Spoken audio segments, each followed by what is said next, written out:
understand that law enforcement is completely overwhelmed by the sheer volume of evidence and footage and photos that they are going through. Does this perhaps indicate, though, that some things may be falling through the cracks? You know, no one's perfect. No entity is perfect. No human is perfect. And I do think this may have been a situation where something did slip through the cracks. Typically, you know, what we would do is immediately ask for it. And even if you are overwhelmed, which is completely understandable in this case, then you at least save it from being erased or recorded over so that. Hey guys, so do you hear what they're saying there about being completely overwhelmed, but not only that, things falling through the cracks? And it's really ironic wording, verbiage, as some people are saying. That word is definitely coming up more often than not. Falling through the cracks, and we've got this video where you can sort of see Kaylee and Maddie sort of walking on kind of a really cracked pavement, right? Really cracked sidewalk. We're gonna kind of, let me just play that for you. I'm sure you've seen it.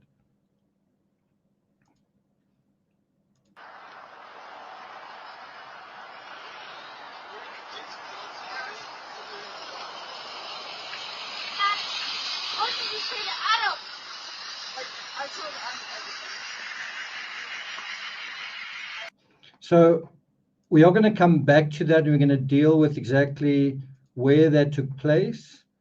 But before we do, I want to play a clip that I'm sure you've also seen, but just to remind ourselves of Bethany opening the door when law enforcement arrived there. And this is obviously courtesy of Truth and Transparency, who got hold of this body cam. Really good work there. So let's check that out. Look at that! Abandoned property. Hey, who's the owner? Or who lives here? I can go get them real quick. Okay, please. It's just two girls having a good time talking. Okay, so this is kind of supposed to be quite a bumper show. There's quite a lot I want to get through, and Timmy is right here trying to cause maximum distraction. He's doing a good job. But anyway, yes, Timmy. He always knows this is his mother and child moment. Okay, so Timmy, do you want to get yourself comfortable? There we go. Okay, so good to see you guys here. Terry, Dean, Dave, good evening. Lisa B, Yvonne, SM Kovalinski, thanks again a lot for you've been very helpful. SW Firefly. Mel Stiller says, what is the correct date of this video? I think you're talking about the video of the noise complaint. That is September 1st, 2022. But it's an important question to ask. So we're going to kind of go through a couple of things, but essentially the question that we're asking is, why is this investigation not getting warmer? Right?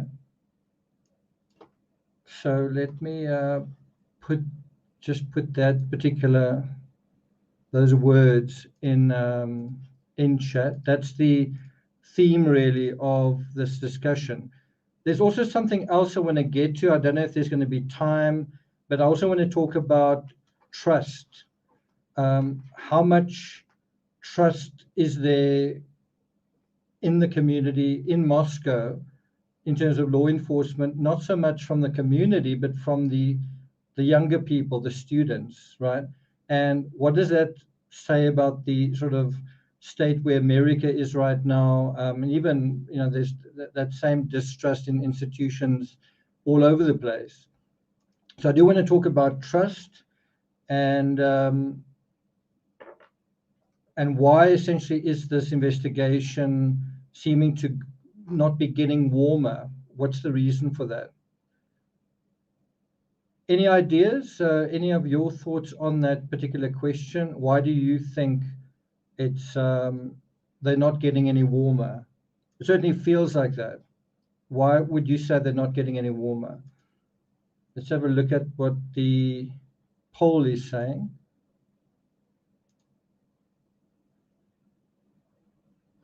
So I see 13% say too much emphasis on the white vehicle. 21% say the car find was shared too late. That's kind of in terms of perhaps the CCTV aspect. 32%, quite a big jump from there. Say the clearing of potential suspects, that shouldn't have happened, or maybe not quite the way that it did happen. And then the most, 34%, say there's no coherent profile of the killer. It's quite interesting to see that. Joe Huck says, I think we don't really know what the police have. That's a good point. I mean, we don't only not know what they have, we know nothing about really the inside of the crime scene beyond the paparazzi that have sort of taken photos sort of through the windows. Although I've got to say, in that respect, it's one of the clues we've all missed. I'm going to deal with that in a separate analysis. Brits Creek says, we have no way of knowing for sure how hot or cold this case is. There could be an arrest tomorrow. Actually, we do have an idea of how hot or cold this case is. We actually do have an idea. We get an idea by how often there are press conferences. We get an idea by the law enforcement actually being caught by surprise by something coming out on CCTV 31, 32 days later. We also get an idea that they're actually looking for a vehicle, and apparently they still haven't found that vehicle. So we actually get more of a sense that they're looking for a vehicle than that they're looking for a person. The other thing is we are more than a month later, and what you see in the media is no leads, no suspects, no arrests, right? That's kind of the sort of situation that you have. So, yeah, I mean, we don't know a lot, but the other thing what we do know is we keep hearing that they're overwhelmed. We keep hearing that they are struggling sort of to allocate resources. We know it's quite a small town that's last had a murder 7 years ago. So I don't know if it's true to say. I don't know if it's true to say that we've got no idea what's going on with law enforcement. I think we've got a fairly good idea. I want to deal with a really good article from The Guardian that really paints a picture of sort of where we are right now. It's really, really well written. So I'll put a link to this article in chat. It's always interesting comparing, like, I don't have a horse in the race. I'm in South Africa. It's always interesting getting the reporting from US publications like Fox News and the New York Post and so on, and then looking at what the British media are saying regarding sort of American cases. And sometimes you find quite interesting differences in interpretations. And so in terms of this article, it says, everyone's on edge. The unsolved quadruple killing grips Idaho college town. So just recently, I actually watched a fantastic short little documentary from Sky News, where a Sky News reporter was on the ground in Idaho, and you just kind of get a slightly different way of asking questions and addressing information. I took a couple of, I took a screen grab of some of the images from that documentary. Let's see if I can show you one or two. It's not over there.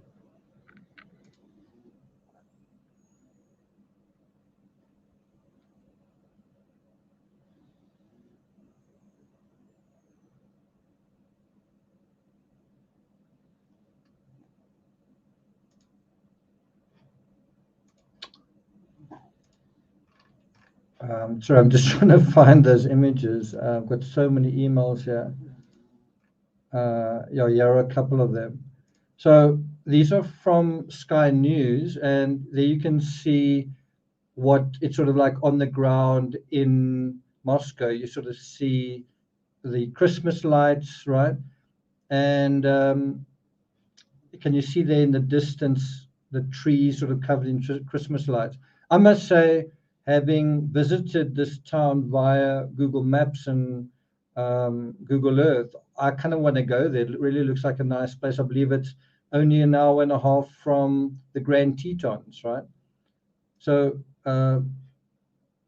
that basically is kind of the area where Maddie and Kaylee and Hoodie Guy were actually walking. You sort of see a pole there and a tree there. It's basically this sort of area. And that is looking towards the corner club and that other building that's over there. And I think I've got a image of there's the corner club. That's also from Sky News. I think I've got an image of the camera. There's the camera on the side of the building that allowed us to see and hear the footage from them walking back that night. So we will come back to that, but I want to first deal with just the description of kind of where we are based on this article from The Guardian. So again, someone was saying, you know, you can't really tell whether the case is hot or cold. Well, yes, basically the bottom line. A month after 4 students were stabbed to death, the case is unsolved and the killer or killers is at large. And the law enforcement have actually acknowledged that there is actually a threat. There's a potential threat to society. They sort of said that the attacks were targeted, then they're not, then they targeted again. But this is the part I want to highlight from this particular article, so well written.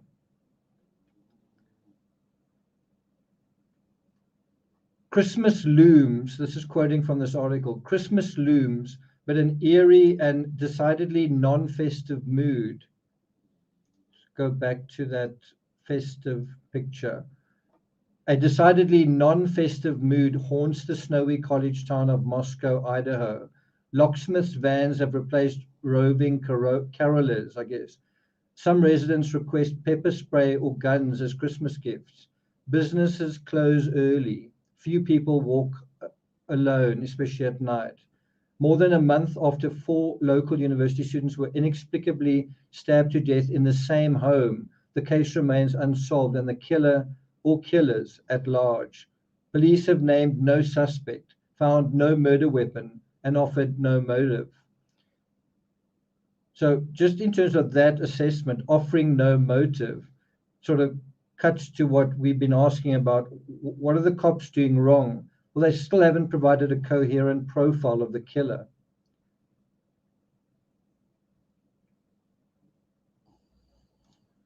Okay. Moscow's streets are uncomfortably empty, as are the classrooms of its largest employer, the University of Idaho. Many of the universities, shall I put the script on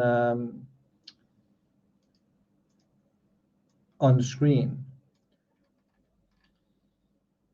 So just do that. Can you guys see that? Okay. So it says many of the university's 11,000 students left town immediately after the murders. Others who left for Thanksgiving have pointedly decided to return.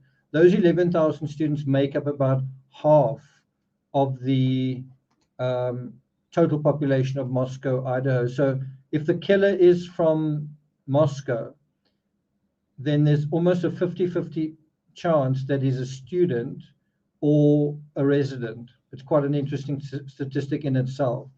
Moscow is a town of 25,000 near Idaho's border with Washington state.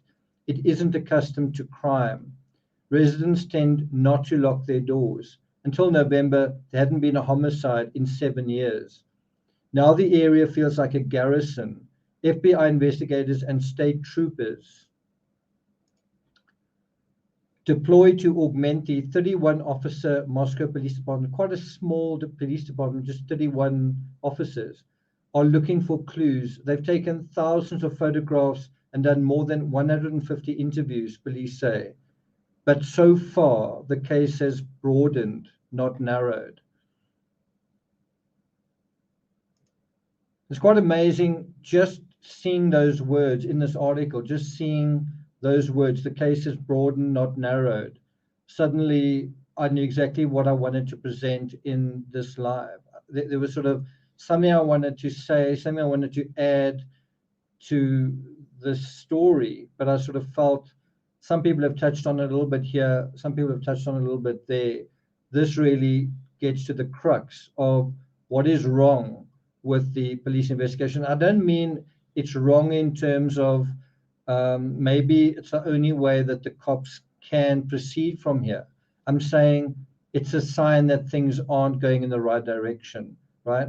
The case is broadening, not narrowing. You sort of also hear that they are looking for this Hyundai Elantra 24 miles away, beyond Moscow. And then they look even further than that. And then they're looking through 22,000 registered vehicles. You do get the sense that it is broadening, it's not narrowing down, right? So the person who said there's no way you can tell that it's not hot or cold, it seems quite clear that it's not narrowing, right? And so if you accept that and you say, okay, so what can we do? How can you start that process of narrowing it down? How can you start doing that? Where do you begin? What can you do? Well, that's what we're going to address in this episode. The other thing that I think is quite important just to say, just from kind of a human level, is how do you celebrate the joy of living, jingle bells, ho, ho, ho, and all that, with the shadow of death lurking over your neighborhood, right? In terms of the residents that are there, the students have left. How do you celebrate Christmas when you know there's this anxiety that's sort of hanging in the air? There's this unsolved mystery that isn't something that you can just leave lying around. It's kind of a dark shadow that needs to be kind of, light needs to be shone on it, right? It needs to be dissipated, but by the sort of lights of Christmas that you sort of see in this beautiful picture. It needs to dispel the darkness, right? And I suppose you could say, you know, are there enough police resources to create all of these sort of Christmas lights in terms of this crime, right? So how do you find your way to bring light when the darkness seems to be spreading, right? The darkness seems to be spreading further and further, and your light seems to be dissipating. So how do you bring momentum back to the light? How do you push some of the darkness back? So as I say, this in a nutshell is the number one thing wrong with the Idaho investigation. It's broadening, not narrowing. So let me just put that in chat to make sure you guys see that.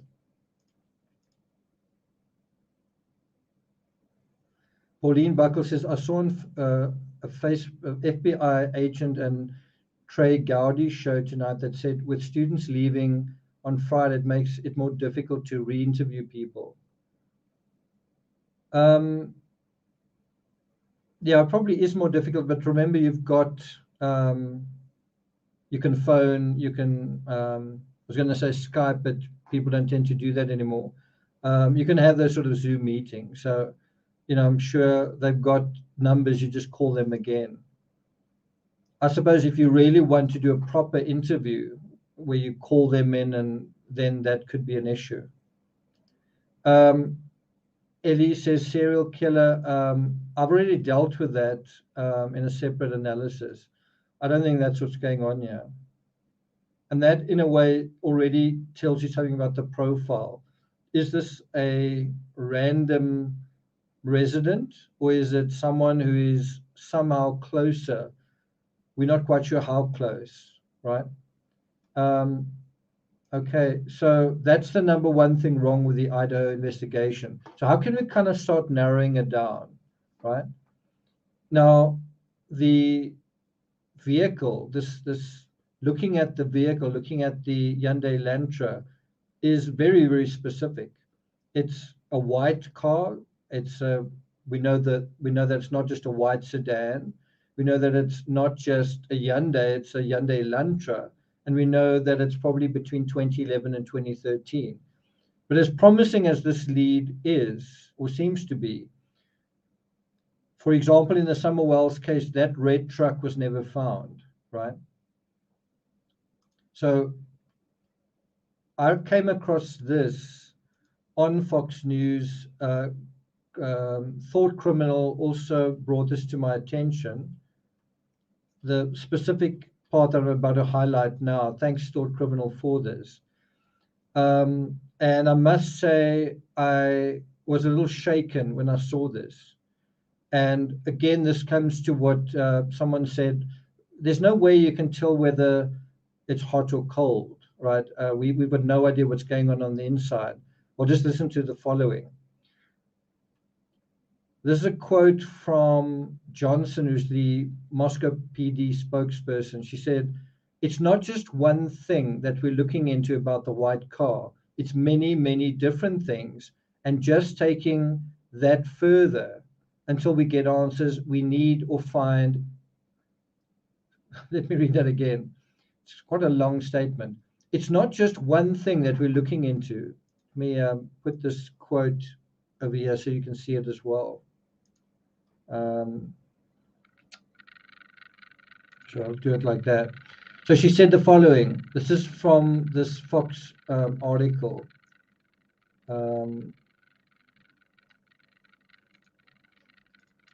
It's not just one thing that we're looking into about the white car. It's many, many different things.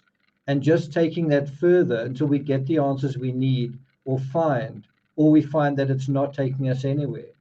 I don't know, I found that really quite, I was shaken when I read that. She says, in terms of the white car, she says, well, we may find it is not taking us anywhere.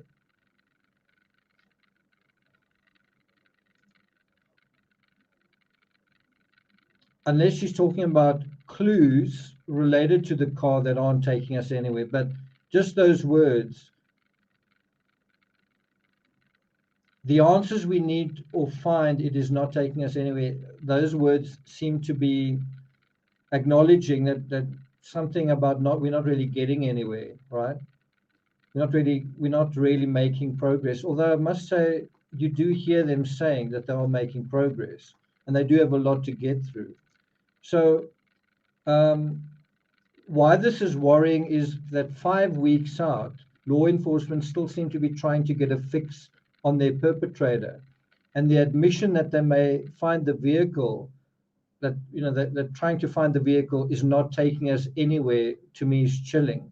I have to admit, it's not clear to me either who we are dealing with, or, I mean, if you accept that those who have been cleared are cleared and are cleared with good reason, who are you really left with? Is it a student or not? Is it someone young or old? Is it someone in the military? Now, probably law enforcement do have an idea what the answer is to some of those questions. I don't think the fact that they haven't said anything means they don't know. I think they do know. But you would think if they were quite confident with that, you would have a situation almost like the Delphi case, where you play a little video and you provide certain insight in who or what you're looking for. You don't really have that. Are we going to see that? So I've played you the surveillance footage. So certainly from the media side and the social media side, we are learning more every day, it feels like, right? If law enforcement seem to be kind of stuck, it feels like we are learning more about kind of what's been going on behind the scenes in terms of the cops that we didn't know about. We didn't know about this footage, for example, which Ali did. We didn't know about them talking about this guy called Adam. Ali did. So we kind of playing catch up to things that law enforcement already have known about. But does that mean they are getting any warmer? It certainly doesn't seem that way. So again, if law enforcement search is broadening from everything they knew early on, we've nevertheless got to endeavor to make it smaller, right? that is really the ambit of any investigation, is you've got to try to start narrowing your scenarios, right? And the critical thing is to know when and how to do that. If you narrow it too soon, so for example, you're looking for a white vehicle and you've gotten that really crucial video from Linda Lane, do you then sort of focus in the area just south, right? Well, that's like narrowing your search really too soon. And that's one way that they could have lost the Food Mart footage and other footage, and they have actually lost other footage. So that does seem to be one way that they did narrow the search just in terms of that vehicle and then broadened it again, right? So we don't want to and this is something that social media actually likes to do. If you think about it, if you're a true crime channel, you don't want the case to be solved. You want to keep filling that vacuum with scenarios. And in other words, milk the case for as long as you possibly can, right? Now, a proper true crime channel, a proper investigative channel doesn't want to do that. It wants to start to find its way to one particular scenario that starts making more and more sense. In other words, it wants to start pinning your colors to the mast where you say, this makes sense, and all things are starting to converge in terms of this area. And you may remember in the Kylie Rodney case, that sort of thing was starting to take place. In the Kylie Rodney case, you had one group of YouTubers who sort of said, could it be this suspect? Could it be that one? How about that one? How about that one? On and on and on and on with the whole foul play thing. Another way of dealing with that case is you could narrow it down by saying it could also be this particular scenario, right? And then provide more and more supporting evidence. And that's ultimately what we found. The same thing applies here.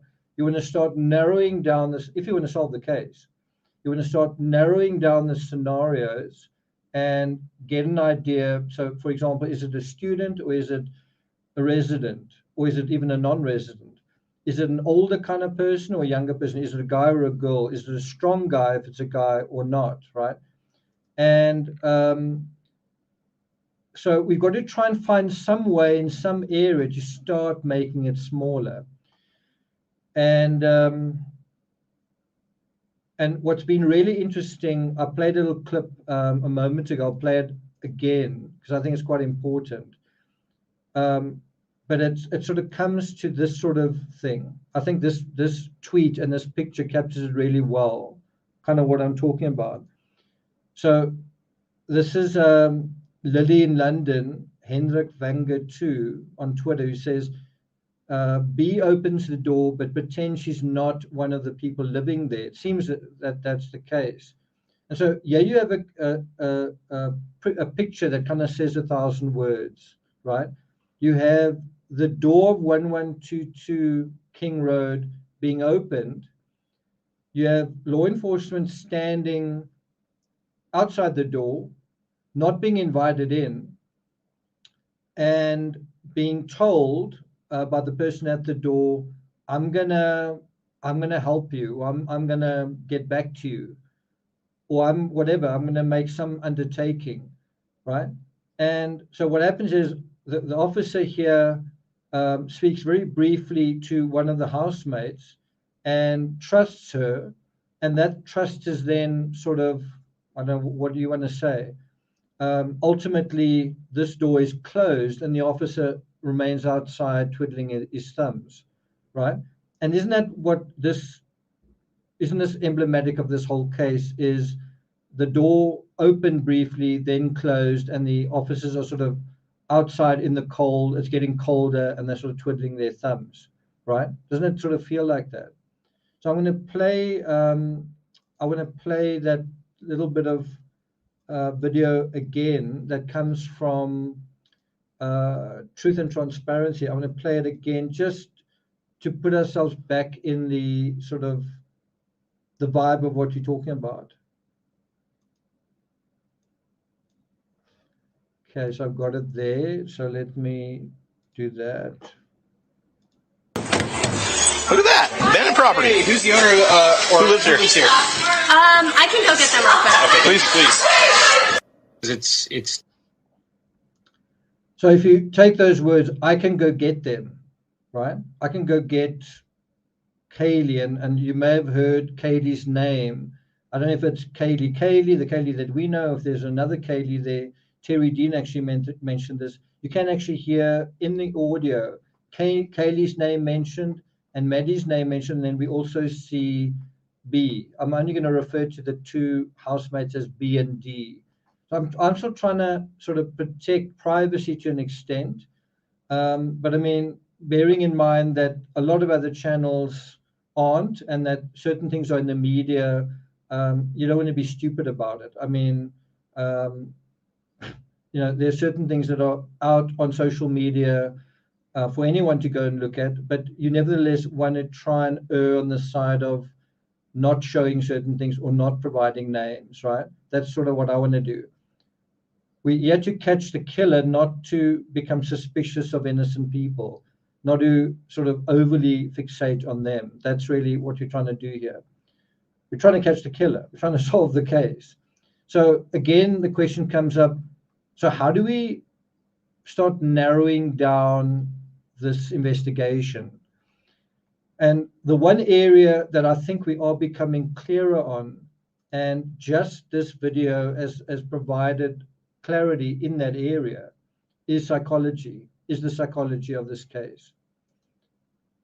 Also in terms of that, the dynamics that you expect and imagine you've now seen in terms of real sights and sounds. You've actually had this weird encounter. This almost felt like a time machine that allowed us to go back to the house when it was still a fun house, when it was still alive and kicking, and allowed us to, we don't quite go inside, but we can kind of peek inside, and we can hear what's going on from the outside, and we can kind of get a sense of, although we're still on the outside, we're getting a better sense of who we are dealing with in terms of all the people, some of the people who stayed there, but other people that visited there, right? So we're getting a better sense of the psychology. Now, how do we get from the psychology to criminal psychology? How do we get from ordinary human psychology of, I mean, what happened during this September 1st party was just human psychology at play. You can't really say there was criminal psychology involved in something that led to a noise, a call for noise disturbance, although there is a little bit of that there. There is a little bit of, I'll go and call my friends. Well, did you? Well, I'm going to trust you that we're going to get this sorted out, that you're going to come back to me. Well, did they come back to him? There is a little bit of, it's mostly ordinary psychology, but there is a little bit of getting a sense of some other psychology there, right? So I think if we are talking about psychology and we're talking about narrowing things down, I think it's fair to say we are looking for a he, not a she.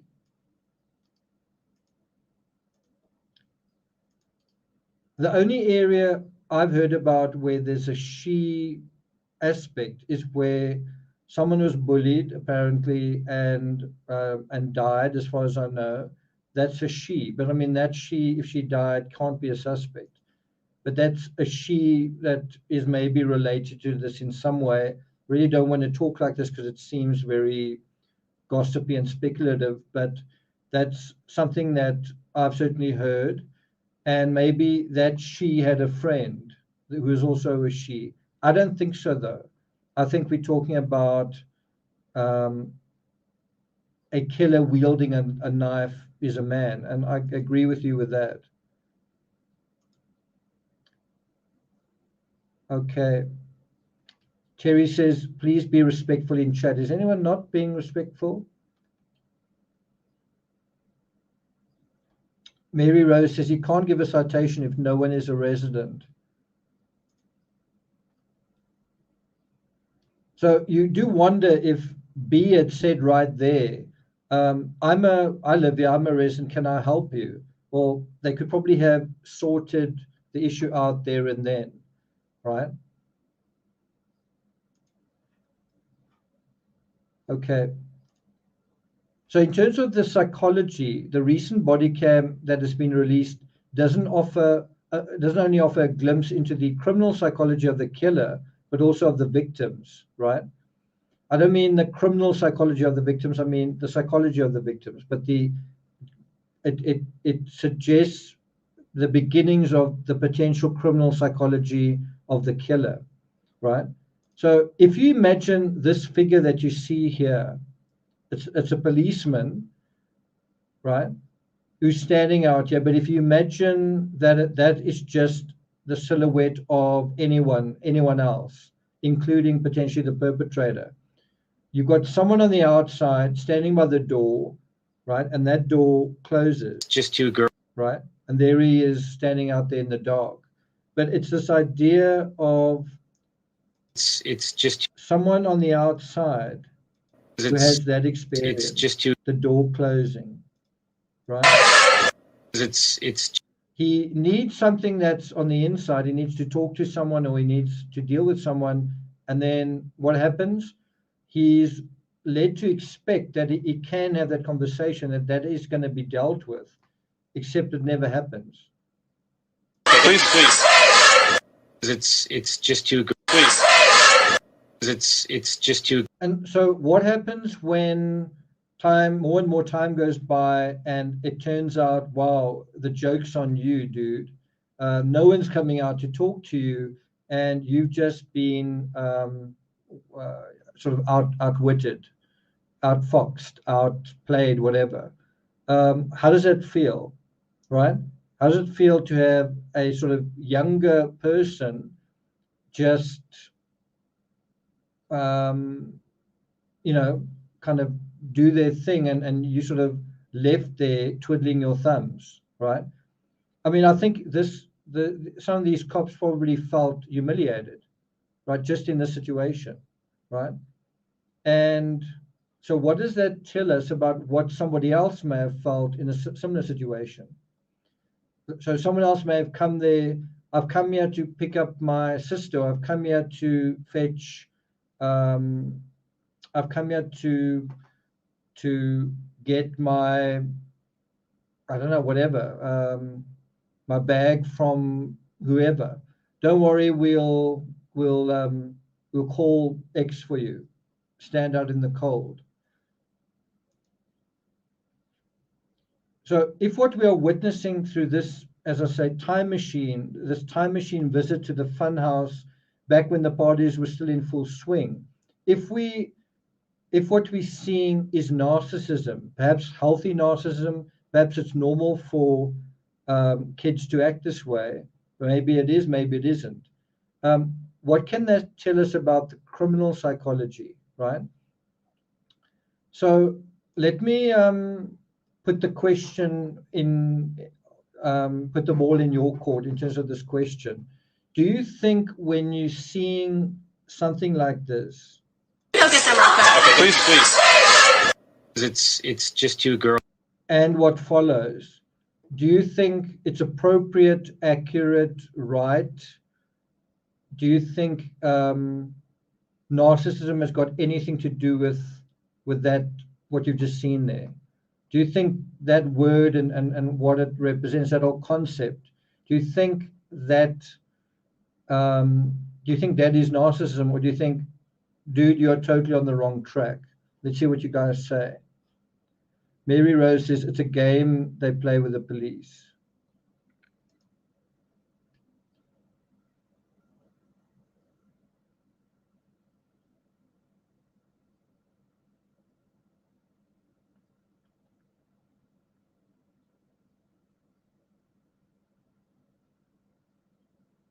Zircon says arrogance. Deborah says, no, it's not narcissism. Okay. What do you think it is?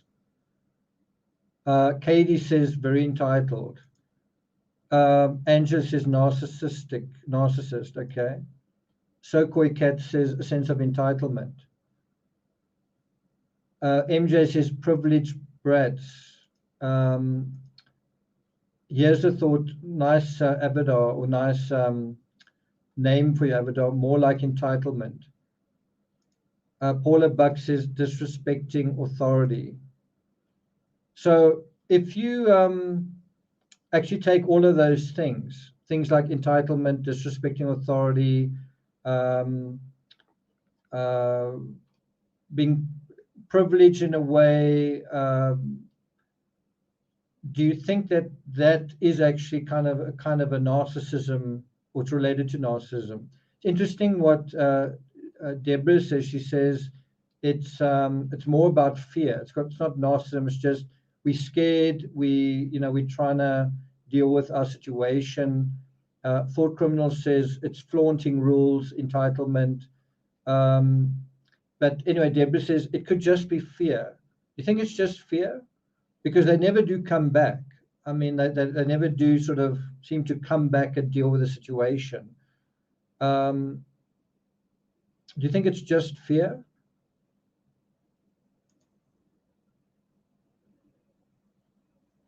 Glenjamin says, I'm sorry this happened, but in isolation, these kids are disrespectful and entitled. Now, I think we've got to be very careful here, and I'm certainly not here to point fingers and say this or that or whatever. I'm not here to say, I mean, we're trying to find, what we are here to do is find the killer. We're not here to accuse students and to point fingers at them and I don't like that and that's not right. That's not the purpose of this investigation, right? You get that? So that's not what we're trying to do here. But nevertheless, on our way to finding the killer, we do want to ask the question, if there's narcissism in this brew, in this mix, what kind of impact could that have on the criminal psychology? So in other words, if narcissism is an aspect to the psychology of this case, then what kind of impact could that have on the criminal psychology of the criminal, right? So that's kind of why we've got to go into this slightly uncomfortable area. And I can understand someone like Deborah saying, it's got nothing to do with that. It's just fear. It's innocent, right? You're going to feel, as we go into this, it feels a little bit uncomfortable. Why are we looking at them? Why are we not looking at the perpetrator? The answer is we are looking at the perpetrator through them. We are looking at, and I think you can all agree with me that when we heard this footage and saw this footage, it was a little bit surprising. Certainly my impression of these girls just changed a little. And I think that's why I titled my previous video Reality Check. I think it was a bit of a reality check to us, for us, and much needed, that these are real people, right? These are real people, and they're real in ways that go beyond the neat lines that we draw for them, right? And instead of us putting words in their mouths and saying who they are, yeah, we are seeing them in sort of technicolor, right? And that's really what is needed. But where does that take us? And if we allow ourselves to look at this critically and say, what is actually going on here? And where does that take us? And so narcissism may be part of the answer to starting to narrow down the criminal psychology. And so let's go through this step by step. I think the first question to ask is, how is narcissism different in young people compared to adults? And what's quite interesting, it's not rocket science. In the actual audio, you hear the cops sort of chuckling and saying, I used to drink a lot. I would never drink this stuff. I used to drink a lot and da-da-da-da. But you kind of get the sense of, yeah, I used to be a student. I used to be like you, but I'm not like you anymore. I understand what you're doing. I used to do that as well, but I don't do that anymore. Why? What's changed? Why don't adults have parties like this? Why don't adults close the door and walk away and not come back to one another? Well, some do, I guess, but you know what I mean.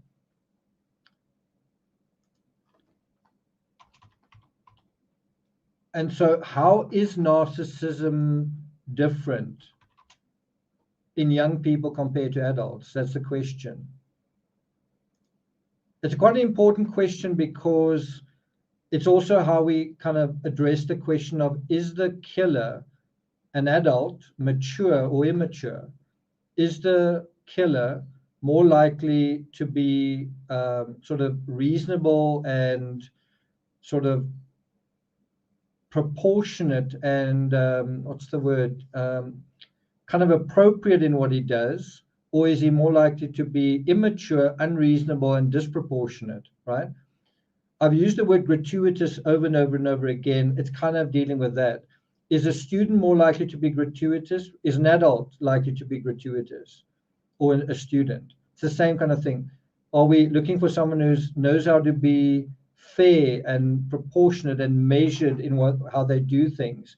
Or are we dealing with someone who's not likely? So just in the fact that 4 people are murdered, just that, which is like absolutely obvious, is that telling us it's more likely someone who is younger or someone who's older? Just that one aspect.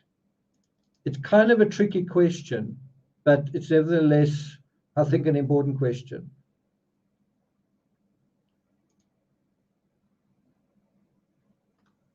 Weight Watchers, there are still kids trying to push boundaries.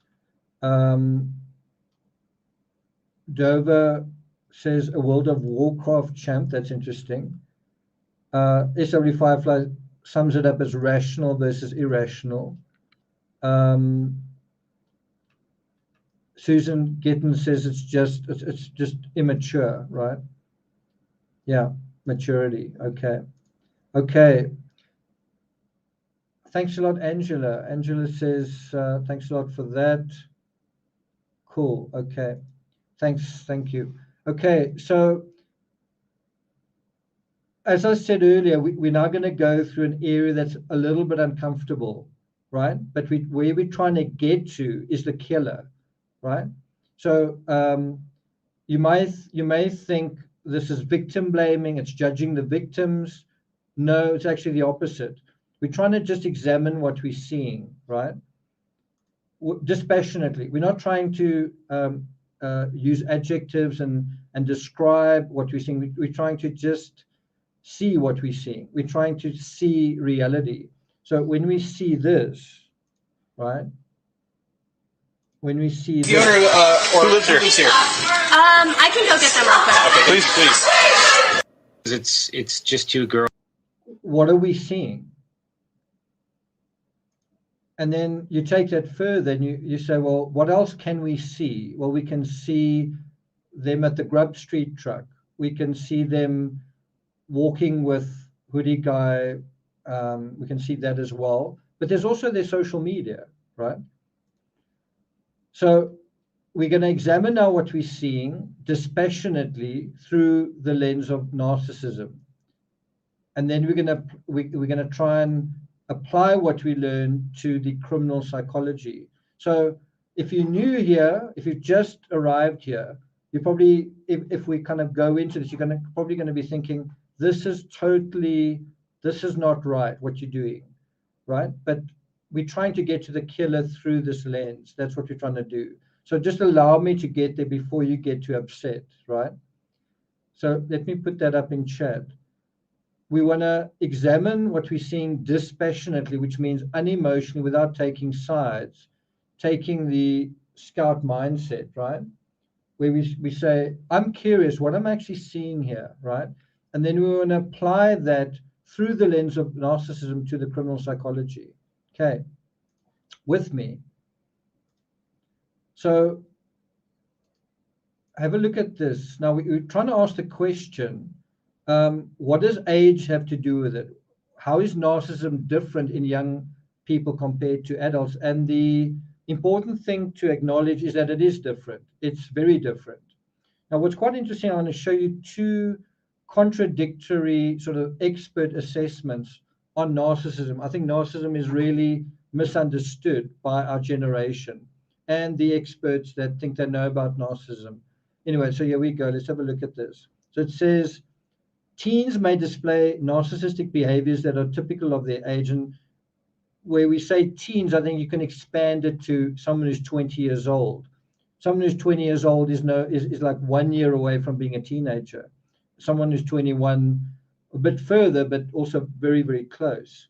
So teens may display narcissistic behaviors, well, just basically young adults, right? NPD, narcissistic personality disorder, is characterized by having grandiose ideas about oneself and one's achievement and lacking empathy for others, right? So this is where I want to make you uncomfortable. Do you see any of that lacking empathy in this? The owner or who lives here? I can go get them real quick. Okay, please. It's just two girls. Do you think there's kind of lacking empathy there, or sort of having kind of a high opinion of yourself? Now, can you see how you're starting to feel, why are you attacking this girl? She didn't do anything wrong. That's exactly what I'm talking about. We're trying to get through that aspect to the killer, right? So if you're feeling a little bit uncomfortable, you should, but it's kind of a means to a particular end, right? So that's the first thing. Now, it's quite interesting how there's another description of narcissism that is almost totally contradictory to that. And thank goodness it doesn't refer to NPD. I really hate those sort of labels. Anyway, so here it says, research shows that today's young adults are more narcissistic than ever before. More than 10% of people in their 20s are believed to suffer from subclinical narcissism, right? So what I quite like about this description is at least it's not restricting it to teens. It's just saying young adults are quite narcissistic, and forget about NPD. Just in general, that narcissism level is higher in young people, but it's also higher than it's ever been before, right? Narcissism is increasing. And I would go on to say it's not just young people, it's everybody. Everyone's becoming more narcissistic. Our society, our culture is becoming more narcissistic. Social media is either a tool for allowing us to express our narcissism, or it's kind of a vicious cycle where narcissism is expressed in social media, which leads to more narcissism, and on and on and on and on, right? But the point to emphasize is that if we're trying to narrow down this investigation, and we've talked about the killer being emasculated and within a gratuitous environment, now we are talking about narcissism. Where does that actually take us? If we say young people, and these are all young people, the nature of this crime is it's 4 young people that have been murdered, 2 20-year-olds, 2 21-year-olds. What is just a given, kind of statistically, generally, it's not rocket science at all. It's not just peculiar to those 4 young people, it's peculiar, or it's just generalized to all young people. There's a higher amount of narcissism, and a lot of that is normal and natural. A young person needs to be a bit more conscious of themselves because they need to see where they fit into the world and find out who they are and find out their power relative to their peers and explore their agency. So all of that narcissism is necessary, right? And having these parties is one of the ways that you play with your narcissism versus somebody else's, right? And so a cop arriving at the door spoils that party. He spoils the fun exploration of how much agency do I have with my people, my generation, right? The cop coming there, well, I am the authority here. Actually, no, you're not in terms of that game, right? So can you see how in terms of the students, all of that is applicable? But now you've got to ask, how can that take us to the criminal and the criminal psychology? So I want to just touch on a couple of other things. This was the very last post that was put up by Kaylee. And she says, one lucky girl to be surrounded by these people every day, right?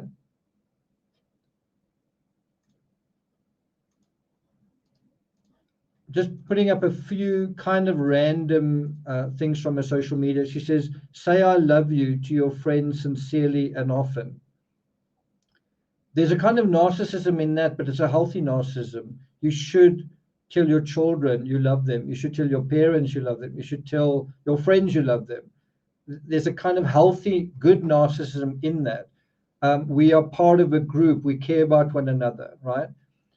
But can that healthy narcissism become unhealthy? And then how can it become unhealthy? How can good narcissism become bad narcissism? And when you think of that question, how can good narcissism become bad narcissism? It's hard to get those words out of our heads where almost like some of the very last words that Kaylee and Maddie exchange, where they say, what did you tell him? You know, I told him everything, right? It sort of starts to take you to that place of what is really going on in their lives, what's really going on in their hearts, right?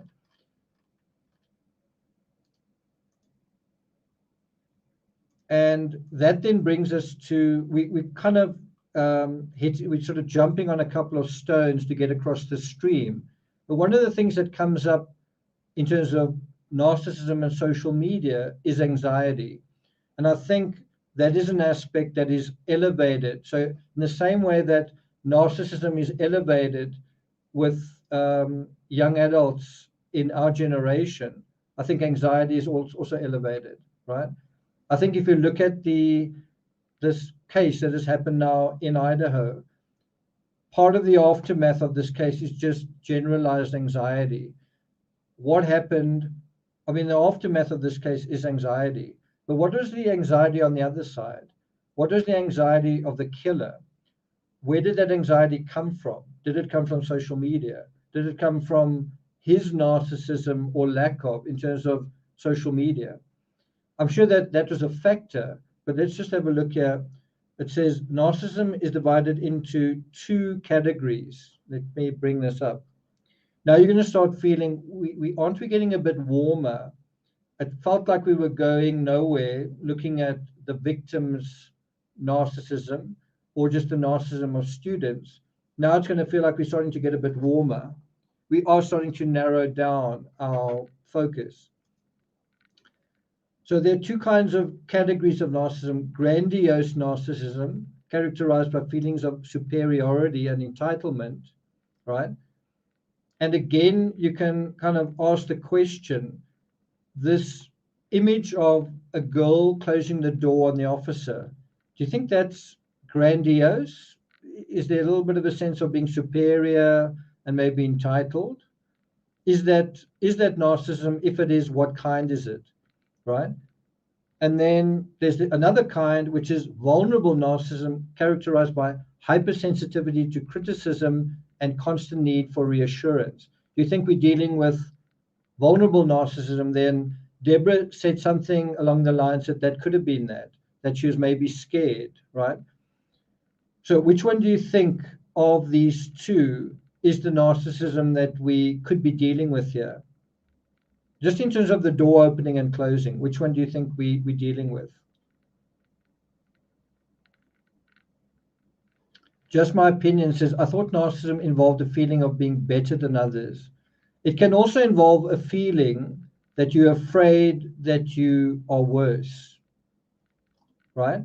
So that should hopefully broaden your understanding of narcissism. Narcissism isn't a fixed point, a big cloud. It is something that can fluctuate, just as you can be extroverted or introverted, but you can also move along a spectrum of introversion. The same applies with narcissism. You can move along a spectrum of narcissism, but the issue is at a particular point in particular circumstances, is your narcissism appropriate? Is it healthy? Is it serving you in the right way? Is it protecting you, or is it actually harming you and maybe harming others as well? And this is how we start to approach the criminal psychology. the criminal mind, right? So what do you guys say? Stephanie says grandiose. Yeah, so quite a few say grandiose. Paula, Angela, Elise, Kerry, Rachel, but there are quite a few who don't say that. So consider the following. If you I mean, I'm not God, and we're not all knowing here, but if you take as your opening gambit and you say, I think that was grandiose, right? How do you think that can impact someone who is the opposite? So how do you think someone who, I don't want to say suffers from grandiose narcissism, someone who imposes that on somebody else, how do you think that they can experience that? And I think the answer is, well, it depends on their narcissism. If they're also grandiose, it's water off a duck's back.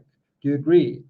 If you've got a lot of kids who are all feeling superior and entitled at the same time, it's kind of water off a duck's back. We're all grandiose together, right? But if you've got someone who's grandiose, that is being superior and whatnot, and they rub a vulnerable narcissist the wrong way, someone who's hypersensitive to that superiority, someone who is hypersensitive and needs reassurance to someone who is kind of a bit cold and selfish, someone who's a bit conceited, then you can really get something that becomes combustible. And I think you can kind of ask the same question. And again, it's not to try and victim blame. I know it feels like it, and it's almost like what it looks like it sounds like it, and feels like it. So how can it not be that? But we are trying to get to the psychology of the killer. We're trying to go through that to come onto the other side and say, what is the killer thinking? What is the killer feeling? What was the killer experiencing based on what we're seeing? And you've got to identify it first. You've got to say, this is going on, and that's what it is. So that's how he's experiencing it. So if you just take Hoodie Guy and Kaylee and Maddie in terms of the food truck video, and you say, what's happening there? Is someone in that picture grandiose in some way? Is someone superior? Is someone the sort of, in terms of their status, either they think they're higher than someone else, or everyone thinks they're higher than someone else, or they're higher, right? Is there someone in that picture who, juxtaposed to this grandiosity, or whatever you want to call it, is there someone who's definitely lower, right? In other words, vulnerable, and maybe not that comfortable with being brushed off. In fact, maybe gets brushed off quite a lot, which is why they feel vulnerable, right? So can you see what I'm talking about? We're talking about the interplay of narcissism, one that's almost too much, where you are very superior, right? Because you've got like excessive narcissism, right? The interplay of that with the opposite, someone who actually needs a bit more narcissism, someone who actually needs to believe in themselves a little bit more, someone who's feeling vulnerable because they are not getting the kind of supply that they need. They lack agency. They need reassurance, right? Can you see how there's a recipe for combustion? The person that needs reassurance is being belittled by the person that maybe they like, right? Now we want to apply that same thing to this door situation and then to the killer situation and see if we can apply it. Do you think we can? So I don't know if you see what we're doing. We're looking at the real fabric of this case, and we're saying, can we apply the kind of the framework in an intertextual way to what happened with the killer? We're not trying to say Hoodie Guy is the criminal, or the law enforcement officer standing outside by the door is a criminal, or the person who opened it. We're not saying that. You're saying, can we take this and use it to figure out who the criminal is? What do you think the answer is? Can we edge closer to the criminal psychology using this?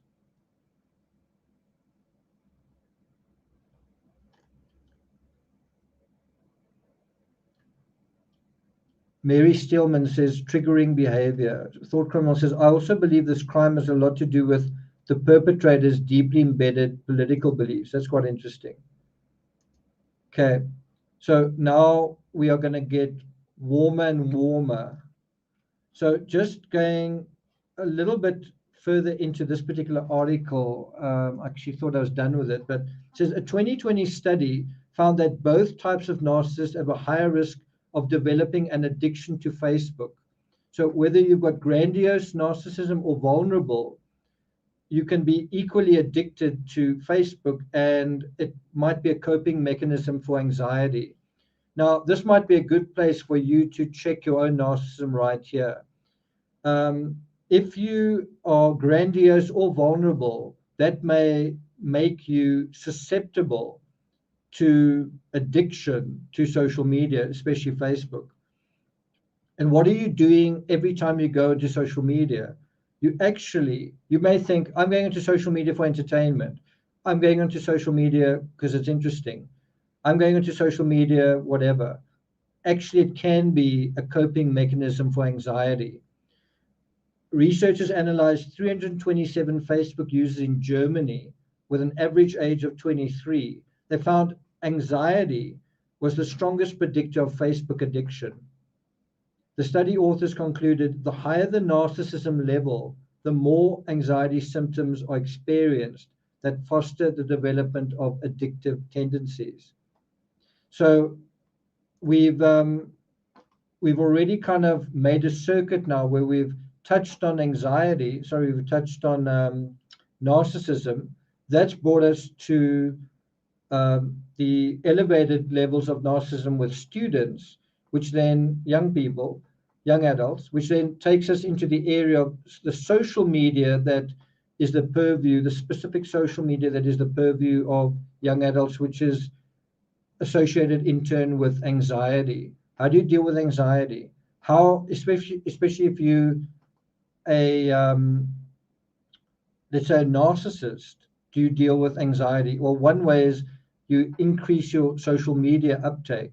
So if you were a guy in this equation and you were on social media all the time, one of the things you might be doing is looking at these girls' social media obsessively, excessively. And where would that take you? It says vulnerable narcissists were particularly likely to become addicted. Let's put that up. It's right at the bottom here. As they tended to seek positive feedback online, where they could more easily control how they appeared than in person. However, grandiose narcissists also experienced anxiety and insecurity, despite their self-confident online personas. But here it is, vulnerable narcissists were particularly likely to become addicted, and they're trying to get positive feedback online. And then that then raises the question, did somebody close the door on someone online? Someone who was looking for positive feedback. They were too scared to appear at the door in person, so they appeared at the social media door, and this happened.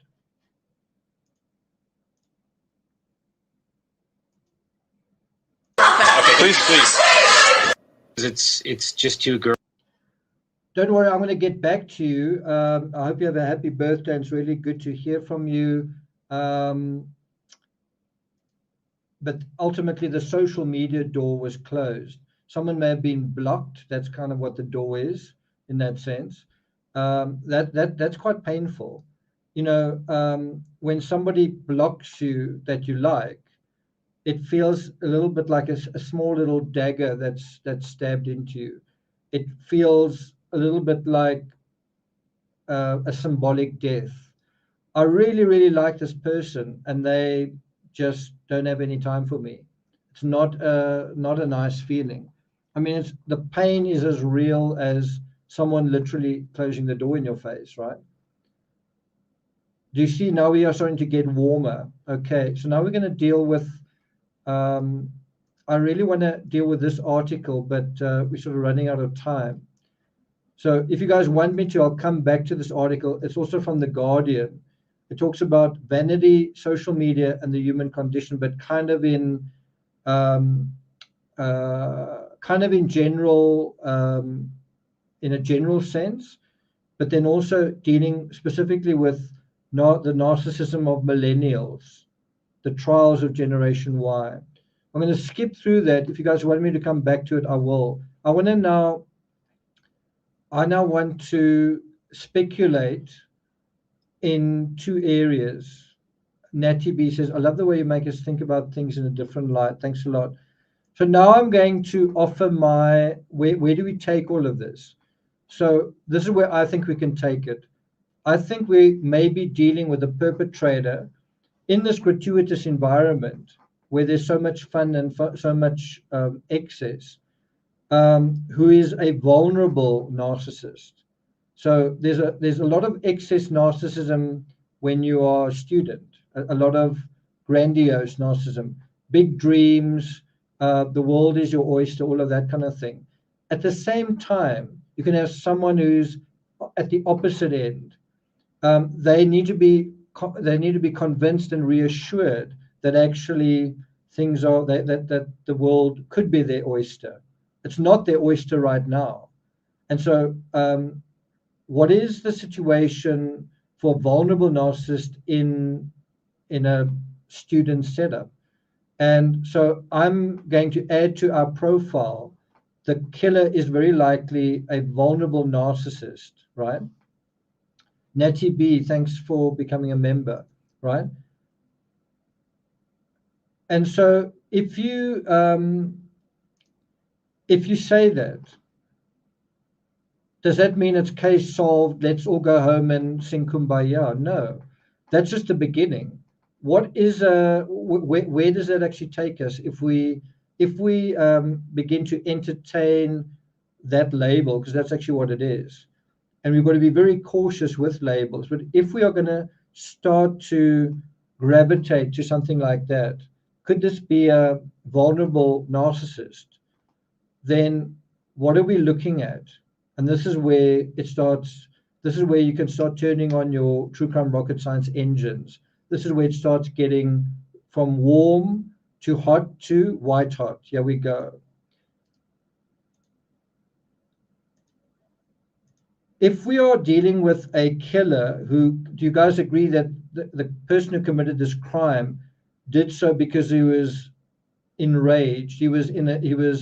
Rage was a factor in knifing to death 4 people one by one at night while they were asleep. They weren't provoked in the sense that the person was awake, said something, slapped someone. They weren't provoked in that sense. They were completely vulnerable, right? So, and I think that in itself, that inversion is quite fascinating in terms of the psychology.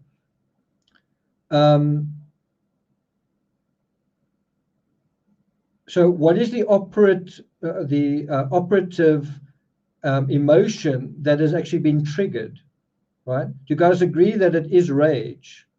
Do you guys agree that it is, yeah, I mean, there's no other word for it. It's rage. So what happens if you take what we see to be, or we believe to be absolutely obvious, in terms of 4 people were killed with a knife in a kind of a frenzied attack, right? That seems to be driven by feelings of rage, not just, I'm not very happy, not depression, rage. What happens if we attach that word, rage, to the other word that we've been talking about in this live stream, narcissism? In other words, what happens if we take narcissism, and rage? Let's do that again. What happens if we take narcissism and rage and put them together? What do you think we get?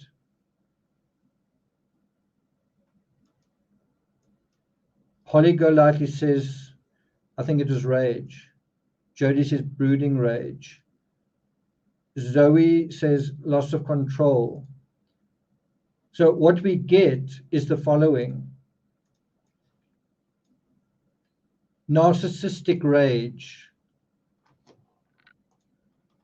And so what are the symptoms of narcissistic rage? Well, passive aggression, hidden resentment, sarcasm, there you have it, entitlement, intentionally harming others, intense anger, screaming and yelling, rage in response to not getting attention.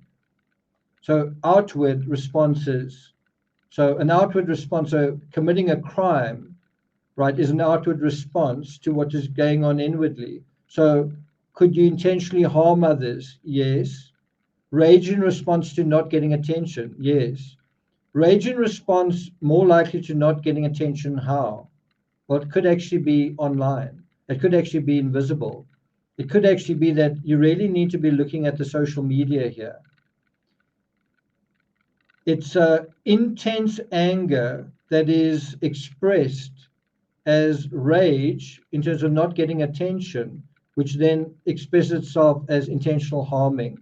And another aspect that you can probably identify this perpetrator is if he often screams and yells, if he's often shouting at people. Of course, if he's an extremely vulnerable narcissist, like extremely, he may also be introverted to the extent that he's quite quiet. So he may not be a loud, obnoxious person. That's the outward signs. The inward signs, hidden resentment. Now, why can I not get a girlfriend? Passive aggression. Sometimes happy, sometimes sad, can jump from the one to the other very, very quickly. Sarcasm, entitlement. Entitlement is actually par for the course for narcissism. The more narcissistic you are, the more entitled you are. Whether you covert, or sorry, not covert, whether you are vulnerable or grandiose, that entitlement is still there. One of the core, I don't even call it values, but one of the core aspects of narcissism is entitlement. I expect to get a girlfriend. I expect to be happy. I expect to have my way. Well, expect to be disappointed. You need to lower your expectations. If there's one way to be miserable, it's to have unrealistic expectations, right? So that entitlement is a recipe for disaster. It seems quite harmless. And look at the symbol for it. It's a crown, right? And look at where we are dealing with. We're dealing with King Road, right?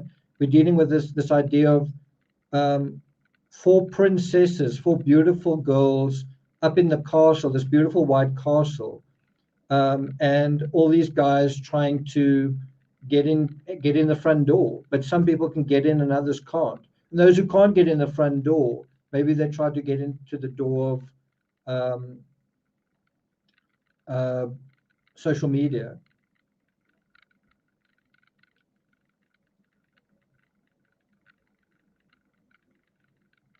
Bambo says, where are the good detectives?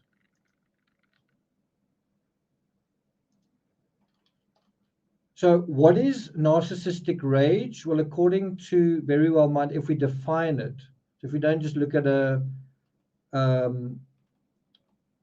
infographic, I'll put a link to this in chat. What is narcissistic rage?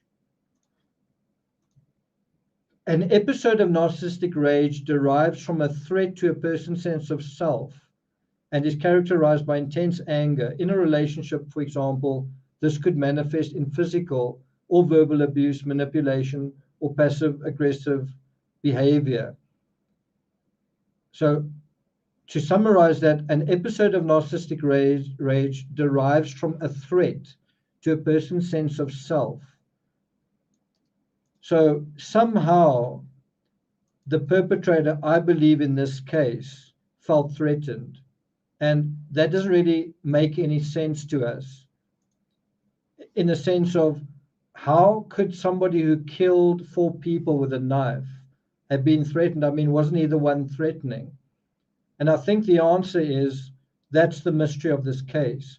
Someone was threatened somehow. Who was that person? And it's not that somebody threatened, I'm going to kill you, I'm going to beat you up. Someone felt threatened. It's a perceived sense of threat, right? Someone may have felt threatened in terms of, I thought we were friends, at least on social media, right?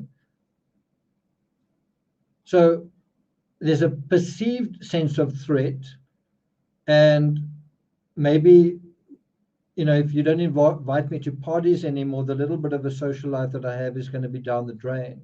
Maybe if you say bad things about me, the little bit of that I've been able to achieve, I'm going to lose. And that makes me intensely angry.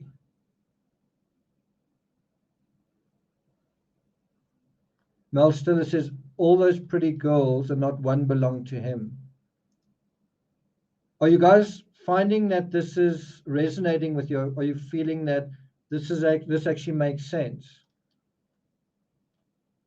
Do you feel like this is wild speculation? Or do you feel like, wow, this is actually going on a track that is getting us somewhere?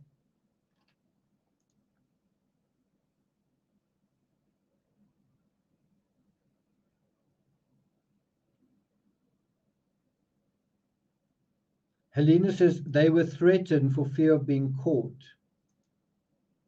Okay.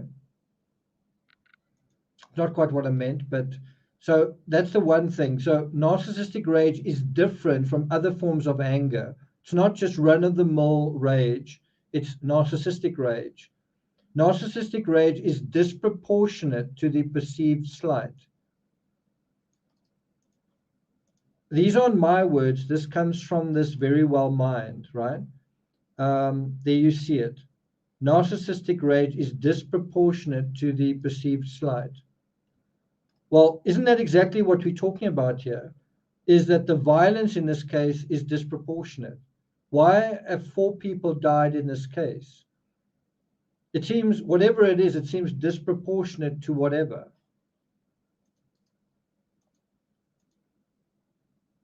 But the magic words in here are those.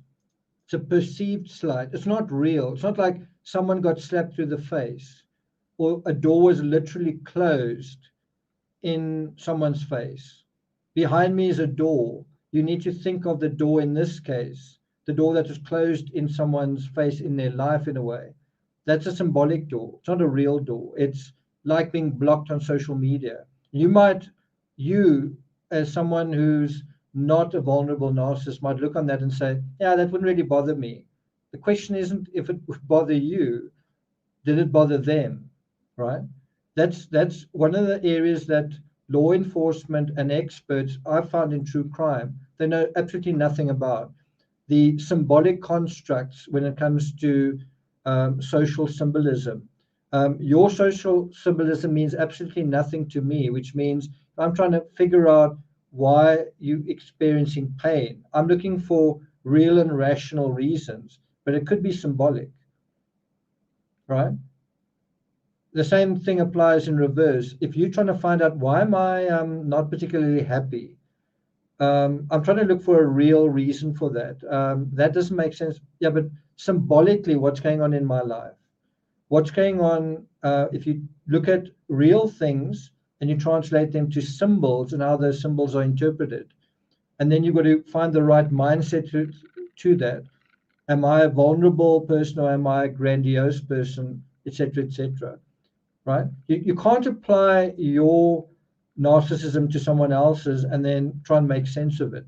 You've got to put yourself in their shoes and you've got to get your labels right if you're going to do that. And if you are going to use labels, use one and then don't ever use it again. Spend time getting to know that person, right? Okay. Here's the other thing. Can you see it says, let's bring this up. Can you see it says over here, the narcissistic rage is disproportionate to the perceived slight. Then he's got a hair trigger response, and then also it's completely out of proportion to what provoked it and often takes the other person by surprise. Isn't that what we have here? people being taken by surprise. Isn't this something that was quite regular in this perpetrator's life? Taking other people by surprise in terms of how upset he was by this, that, or the next thing. So he's used to taking people by surprise. The other thing is this word provoked. I don't know if you guys remember, I did a live not that long ago, and I took issue with an expert saying nothing provoked them, or nothing provoked the killer. And I thought, how on earth can you say a thing like that? I understand that when you're asleep, you're not provocative. When you are, you know, when you are, what's the word, passive, you're not provocative. But something absolutely did provoke the killer. That doesn't mean to say he was rationalized or reasonable in doing what he did, but he was provoked. And that's one of the big clues to finding out who committed this crime. What provoked someone, because something did provoke that person. Mary Steelman says, I've just joined Patreon. I love your intelligent approach. Thanks a lot. Thank you. So I think narcissistic rage is a missing link, never mentioned in the JonBenet Ramsey case as well. And I think it's what fueled Jodi Arias. Look at some of the key factors and how it applies to the Idaho student murders. Let's go through them. It derives from a perceived threat. So not an actual threat, not being hit or someone pouring beer over you in a bar, a perceived threat. Where's the most likely area to get a perceived threat? Sorry, it's not that, it's that one. Isn't it online? Isn't one of the likeliest areas for someone who's already obsessively online to have a sense of perceived threat, to get that perceived threat online? And wouldn't one of the easiest ways to get a sense of that be to simply have someone either ignore you, ignore your calls, block your number, or block your social media online, on social media? There's a perceived threat there, right? There's a perceived threat to, I'm already feeling vulnerable, I need reassurance. Well, you've just locked me out. That threatens me. So that's the first one. The next one, it involves a perceived slight to others that may not seem real or significant, but may be very real to the perpetrator. And again, it is dealing with that person's own sense of poor status. Okay. Then the next one, hair trigger temper. What does that tell you? It means that something really like, you don't need like a mind-blowing thing to lead to someone to totally lose it. If you've got a hair trigger temper, it means something that to others may seem quite small can cause this person to go totally overboard. Isn't that exactly what has happened here?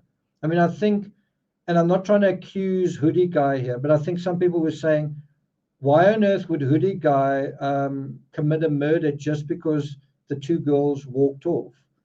Now, if you put another person in the place of Hoodie Guy, for the sake of argument, the perpetrator, and you say, right next to the perpetrator, sorry, right next to Hoodie Guy is the perpetrator, and he's also got his designs on these young girls and has been following them and has these ideas or whatever, and they just leave without saying goodbye. That is enough to activate that hair trigger response. I'm not saying that's all that there was and that's all that is needed, but given a context of I'm vulnerable and I'm interested in you, and I'd really be reassured if you spoke to me or if you invited me home, but to then be dismissed, that can create this hair trigger response, which can literally go from 0 to rage. We've just spoken about it. It's passive aggressive, right? It's passive aggressive. It can switch on just like that. So he's got a hair-triggered temper, which means he gets angry easily. And where does that come from? Where does that come from, where you can just get angry really, really easily and do things and upset people? It actually comes from low self-esteem, which is another way. Some psychologists may take issue with me saying this, but it's another way of saying you've got a confidence problem, and you've got a confidence problem because your narcissism isn't really right? You don't have a healthy narcissism. It's actually, your narcissism is less than what it needs to be. You've got an unhealthy narcissism. You don't have enough of a sense of self. You need to develop your sense of self, not through outward things, not through because I'm with this girl or because I've got so much money, but inwardly. You've got to kind of get a sense of value. Maybe your parents didn't tell you you're valuable enough, or your parents divorced, or you were bullied, or whatever. But you've got to find a way back to a sense of your own value from the inside, not from the outside. In other words, you've got to find some way to build up a healthy narcissism. But for whatever reason, this person, this perpetrator, has a poorly developed self-esteem. He's got vulnerable narcissism, right?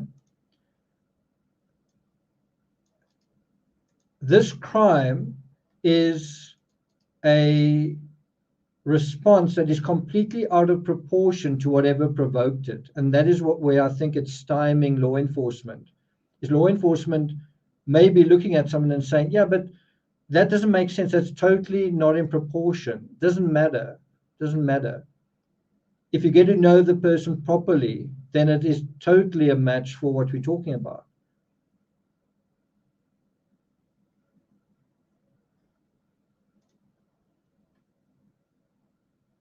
The other thing with that statement is, if this crime is a response that is completely out of proportion to what provoked it, then this person is someone who has done this habitually. It's not the first time that he's overreacted. This is an overreactive person. This is someone who often gets told, "You being too sensitive.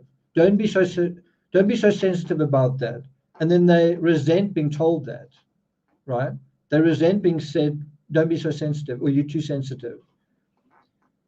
They are often reacting in a disproportionate way. So when you're talking to someone who's going through an episode of narcissistic rage, you'll note gratuitous put downs, right? So they swear at you a lot, and they use sexually gratuitous language. So away from the crime, if you're trying to get a sense of, we're trying to profile the criminal psychology here.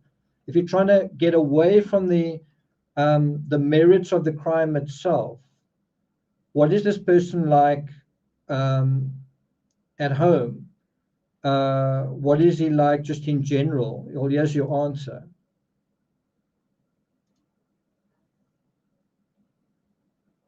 He often makes use of gratuitous put downs. Now, that would probably also include online, on social media. It's probably someone who can be quite insulting online and uses sexually gratuitous language.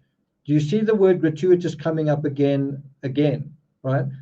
So we spoke about gratuitous. We've linked it to narcissism. Now we actually see that people who experience narcissistic rage often use sexually gratuitous language. Why do you think they do that? I think it's to make up for the fact that they don't actually have a sexually gratuitous life.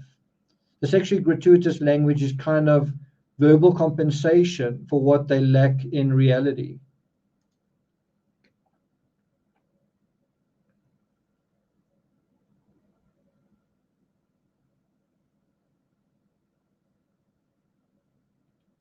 That's right, Ariane. Okay.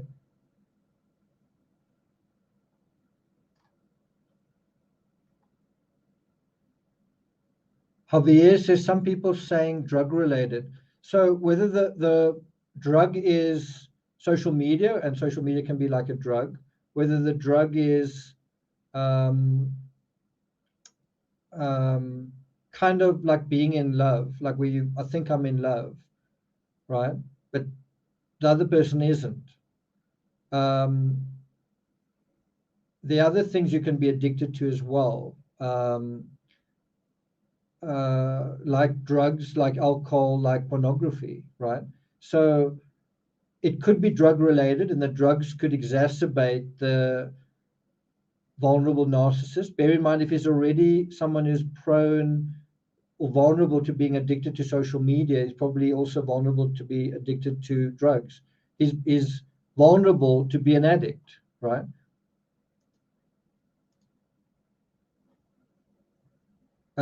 Yeah, so Stephanie says a feeling sex infatuation. Sorry, a feeling sex infatuation. Obsession and addiction, there you have it. Deborah, thanks a lot. I'm glad you were here, and I'm glad you left a super chat. See you again, Deborah. Take care. And then this other thing, it's easy to gloss over this. It takes the victims by surprise. This person is used to actually shocking people with his own natural repertoire of whatever he feels and thinks. He shocks people with sexually gratuitous language.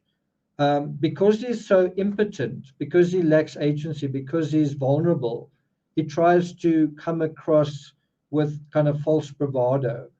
He tries to take people by surprising conversations, by saying things, by using expletives and so on, but by trying to sound more, what's the word, anyway, he's more bluster than anything else. But anyway, he's used to taking the victim by surprise, which is why the psychology of this attack is exactly that, taking the victims by surprise, taking them in their sleep. I must say, this is why it feels to me like this is ringing quite true. It's not that you just picked up a straw and you said, could it be this? You're actually starting to knit together something, and unexpectedly things are starting to come together in terms of that. This is how we are just narrowing down the psychology, right? If nothing else, we seem to be narrowing down the psychology. And I think as you deal with this psychology, you've kind of got to ask the question, more and more, does this sound like a student, or does this sound like a resident, just someone who's not a student?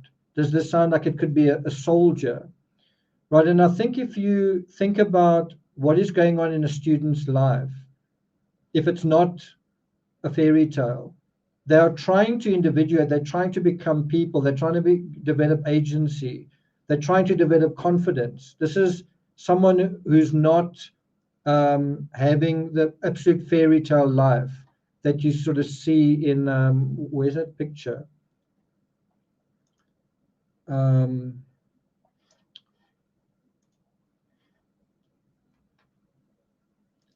You know, I can't get over some of these pictures that Madison put up, just seem so idyllic. Look at this picture.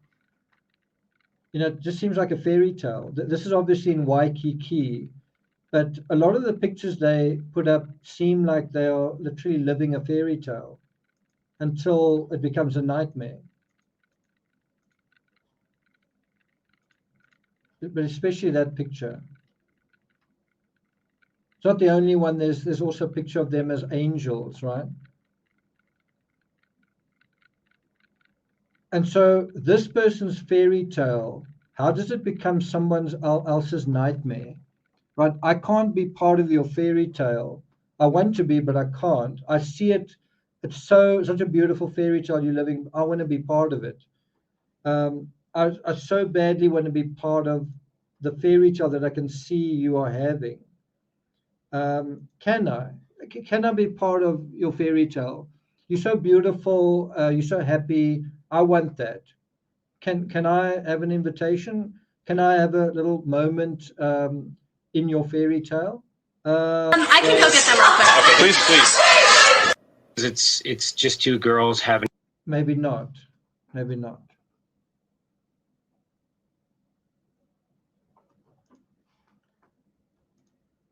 So doesn't one get the sense that the perpetrator in his ordinary life was used to taking others by surprise?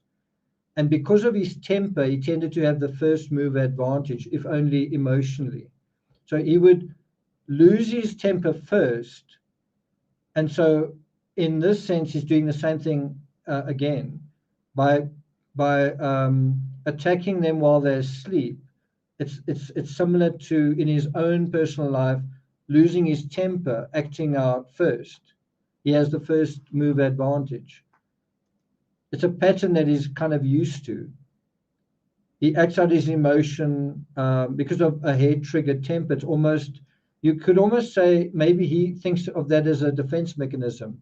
I lose my temper first, and so I'm not vulnerable to your temper. Something like that.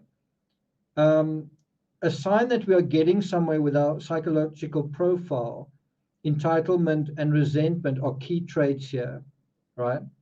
I didn't read that right. Let me try again.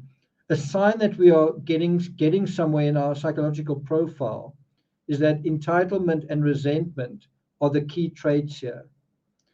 They're part and parcel of narcissistic rage. I'm entitled, but I'm not being satisfied in what I feel I'm entitled to. So I'm resentful. And that makes me angry. And I'm triggered. I've got a hair trigger temper, which leads to rage. What is the seat of that? It's entitlement.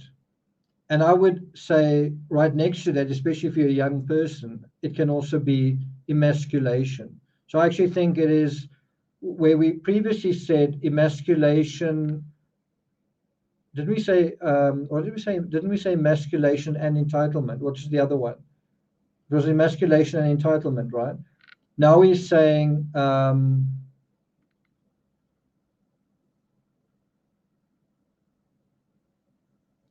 just set me right there. When we last spoke about that, we spoke about emasculation. What is the other one?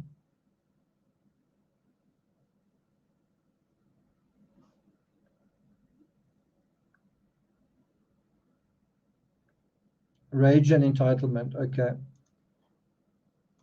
So what we do have here are entitlement and resentment leading to what is part and parcel of narcissistic rage, and thus the narcissistic rampager. So you're dealing with someone who's got an entitlement problem, but at the same time lacks healthy narcissism. In other words, they expect certain things, but they don't have the agency to actually deliver, and their peers see that and know that. That makes them angry, and then they act out.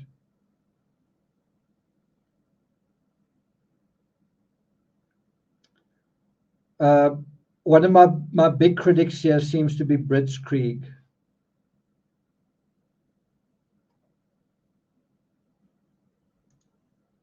Let's have a look at some of your other. Homo erectus says, whoever did this was probably lashing out. Okay.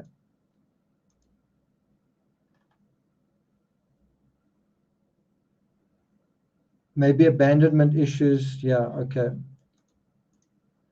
So the last thing I want to say on this before we deal with trust, that's as a separate conversation. What does it mean to be a man today at 20 and at 50? What does it literally mean? How should you be a man today? How should you, I mean, social media is like brand new. How should you be on social media as a 20-year-old, 30-year-old, 40-year-old, 50-year-old? What is like the gold standard? Well, it's still being set. We don't know what the answer is to that. Right? And by the same token, what does it mean to be a woman today? Like, what is the gold standard for being? How do you express being a woman today? right? So like on social media, how should you express that? And I think the problem with both those questions is that we aren't actually clear on the answers. Once upon a time in the 60s and so on, you had sort of movie stars that basically set the tone. You don't really have that clear, defined modeling anymore, unless you say the Kardashians and your social media influencer of choice is that person. But once upon a time, it used to be universal in a sense. So, for example, in the era of Elvis, everyone, like a woman in the era of Elvis might say, and I'm not saying it's true, it's like absolutely universally true. I'm saying was just a lot more universal at that time. I'm just saying that Elvis, for instance, would be a model for male sexuality for women and for men. Maybe more for women, I don't know, but I wasn't alive in that time. But basically, you have one person basically kind of defining the sexual model for everybody, right? Obviously, I'm generalizing here, but what I'm trying to say is think about how different that was to where we are now, where it's like models abound. There are so many different models that it's very hard to say what's right and what is even happening. If you take my generation and you say, well, who were the most standout models for your generation, Generation X, for things like sexuality? I suppose you could say Madonna. I'm not saying she was the best, but certainly that she was a very visible model. In other words, women's lib, be, express yourself, whatever. I think she even sang, I think there was a song that she sang called Express Yourself.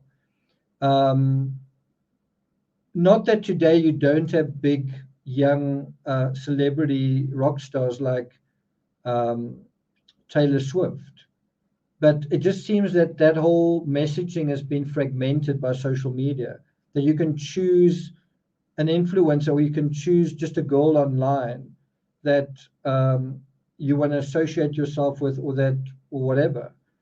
It's totally different in that it's now become very niche, right?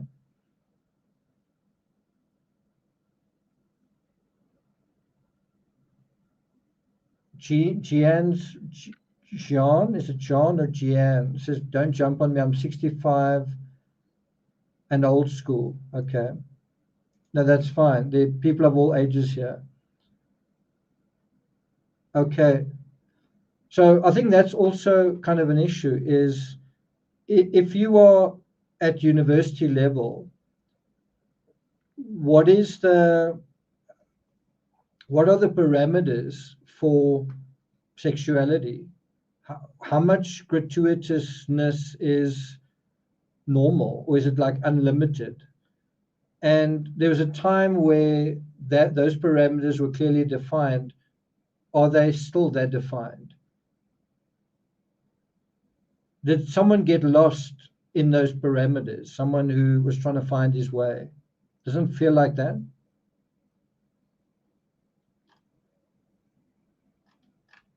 Thanks a lot, John. Thanks very much. I must say, since this case happened, I think my male subscribers have jumped from very minimal. I don't know if you ladies in chat have noticed this, but there've been a lot more male subs present. I think they make up 30% of my subscribers, which is a lot more than a year ago. A lot more. It's actually good to have more of a balance of guys and girls.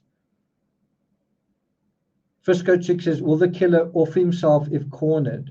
It's quite a hard question. I think you've got to ask the question, will he just off himself in general? I don't think so. I don't think so.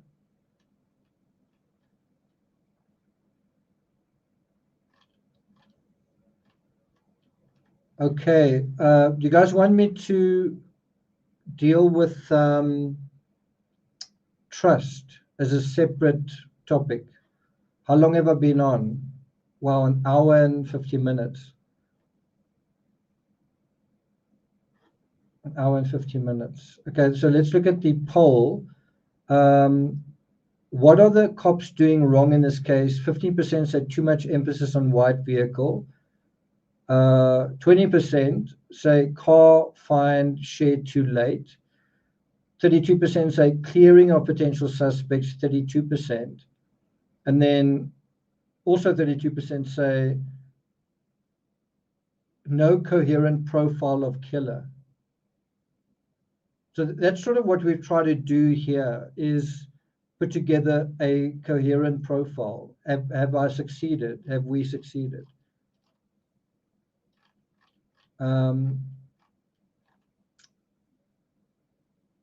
Do I have a Timmy Cam yet? No, I don't, sorry. Chelsea Taylor says, yeah, no, thanks a lot for that. Yeah, it's important to have a bit of a balanced crowd. Otherwise, it's not that realistic, I think.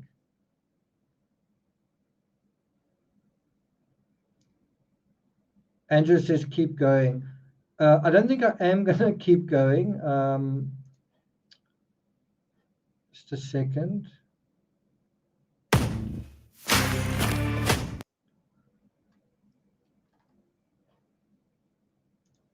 I don't think I'm going to deal with trust because it's a big topic and it's kind of a lot to go through. And I'm already at 2 hours. I don't want to be here for another hour.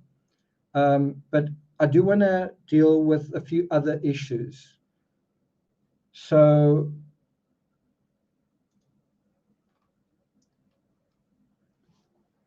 I think that is this from The Silence of the Lambs.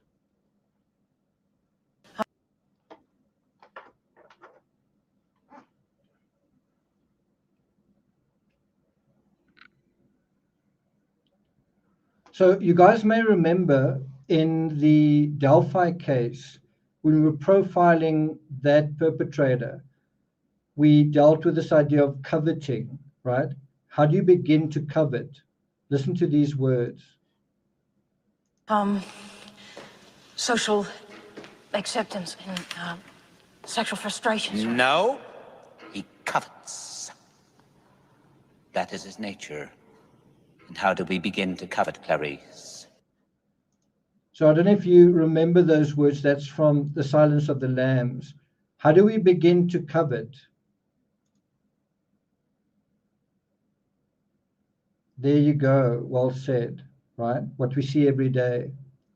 So how in this case, and I also think it's coveting, right? He was coveting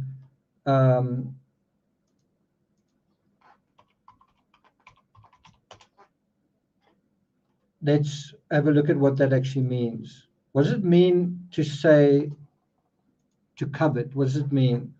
It means to yearn, right? To yearn to possess. Now, given what we've been speaking about this vulnerable narcissist and all those feelings, doesn't this feel like it's totally opposite, not opposite, opposite, totally appropriate, this word and these feelings to this person? Is preoccupied with yearnings, unfulfilled yearnings, yearning to possess. He wants to belong to another. He's not part of a group. His problem is that he's apart, and he wants the kind of reassurance of being part of something, part of someone, part of someone's fairy tale. Another version of covet is desire. And look at that, to be consumed with desire for. And sometimes this crime has been described as a crime of passion. It kind of is. I mean, it's not like a typical crime of passion where you are in a relationship, and it's not an absolutely typical crime of passion. It is a crime of passion in the sense of someone was probably consumed with desire. Right, and I made a previous video, wasn't sex quite a big part of this? Right, there's another word, crave. to have one's heart set on, to want, to wish for, to long for, to yearn for, to dream of, to aspire to hanker for or hanker after, to hunger after, to thirst for, to ache for, to fancy, to burn for, to pant for, right? All of that is covet. And what happens if you covet in an obsessive way and you can't get satisfaction, right? But the bottom line is that the second part of this thing with Silence of the Lambs, how do we begin to covet? Do we seek out things to covet? Make an effort to answer now. No. We just... Now, we begin by coveting what we see every day. Absolutely. We begin by coveting what we see every day. And so that is telling you, I think, that our killer isn't just a resident, or somehow he's seeing the victims every day in some way. So it could be seeing them on social media, and that could mean, well, he's not necessarily a student, right? Or it means he is seeing them every day, literally. He's seeing that house every day. He's seeing people on the balcony every day. He's seeing them in class every day. He's coveting every day. He's seeing them on social media every day.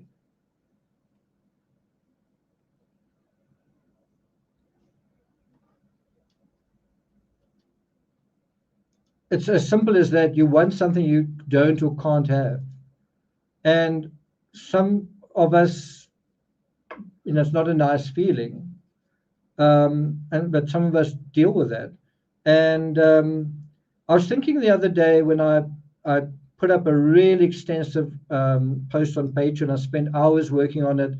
I mean, there was probably one to 2 hours research, followed by 1.5 hours writing. I was probably sitting at my desk for easily 3 or more hours, only to lose all of that work. And I felt incredibly upset. And one of the things you've got to be able to do as a mature person is learn to self-soothe. When you don't have your way, when life is unfair and life is unfair, how do you self-soothe? How do you deal with things that are really hard to deal with, right? And that's the rub. Sometimes you're able to say something to yourself. Some people will drink. Some people will complain. Some people will talk to someone. Some people will scream. And some people will just slowly deal with it.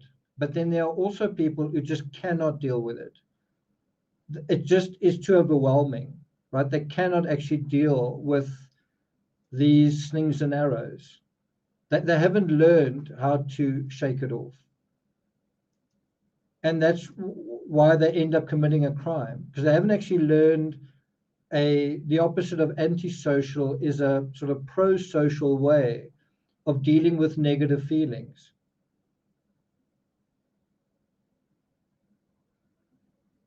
Yeah, that's it. It's basically maturity, but it's not the end of the world. It is the end of the world, but it's actually not the end of the world, kind of thing. Okay. So we begin by coveting what we see every day. And now I want to show you guys this.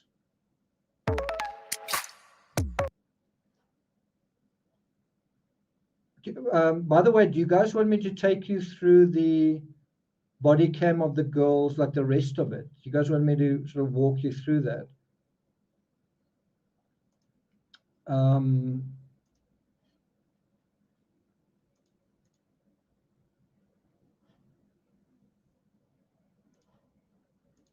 So there are a couple of stops I want to make, things that I haven't addressed yet that some other channels have.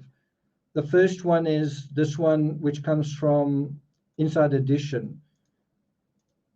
Did body cam catch a scream on the night Idaho students were slain? Did body cam capture that, right?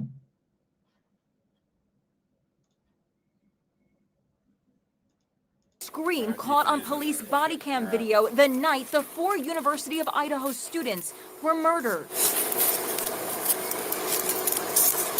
hear anything? Is it a scream? Is it a screech of tires or something else? The timestamp on the body cam video reads 3:12 a.m., around the time of the murders. Listen really closely. Tell me if you hear anything. On court TV, these former prosecutors. So what has your assessment been of that? Do you think it's a scream or do you think it's tires? What is your assessment be?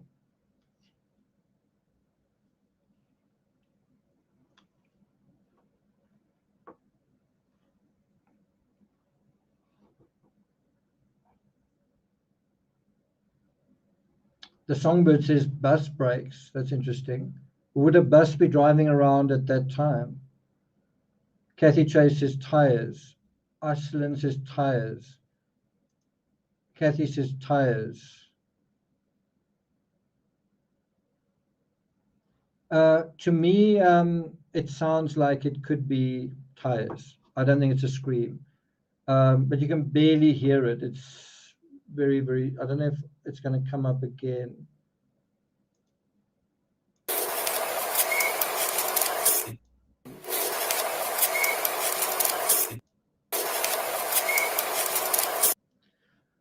So obviously you can get high-pitched screams that are at that level of shrieking, right? But I don't know, to me it doesn't sound human. That's just my assessment.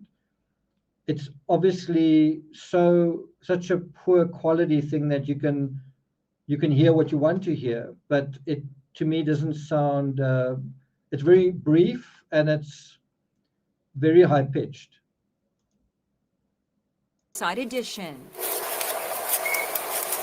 It definitely doesn't sound like a human calling out or.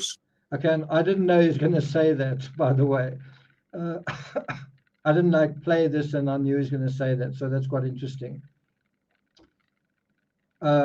Stephanie says a whistle or a chirp. Now bear in mind, it's this whistle or chirp, high-pitched at 12 minutes past 3. A very big problem, a very big problematic area with this case is we don't know time of death. We don't know if it's close to 3 a.m. or close to 4 a.m. or if it's even later. Just do not know. Some people are saying could be a bird or a frog or crickets. I think that's the case. But anyway, you guys agree that it's probably not a scream. It could be all these other things, but it's likely not a scream. You guys agree with that?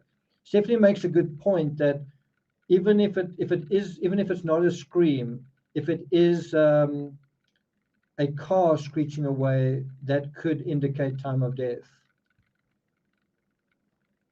And that then brings us to the next thing I want to bring up, which is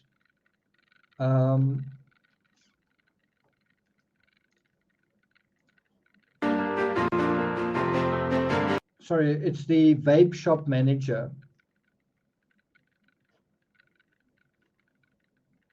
Did you guys find that guy credible? Like, do you think that he is credible?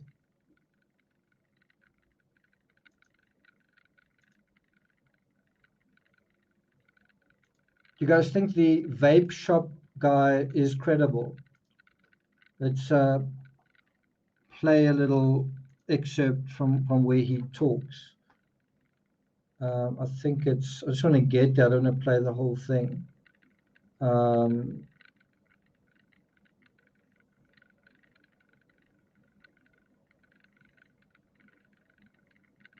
Oh, here he is. Okay.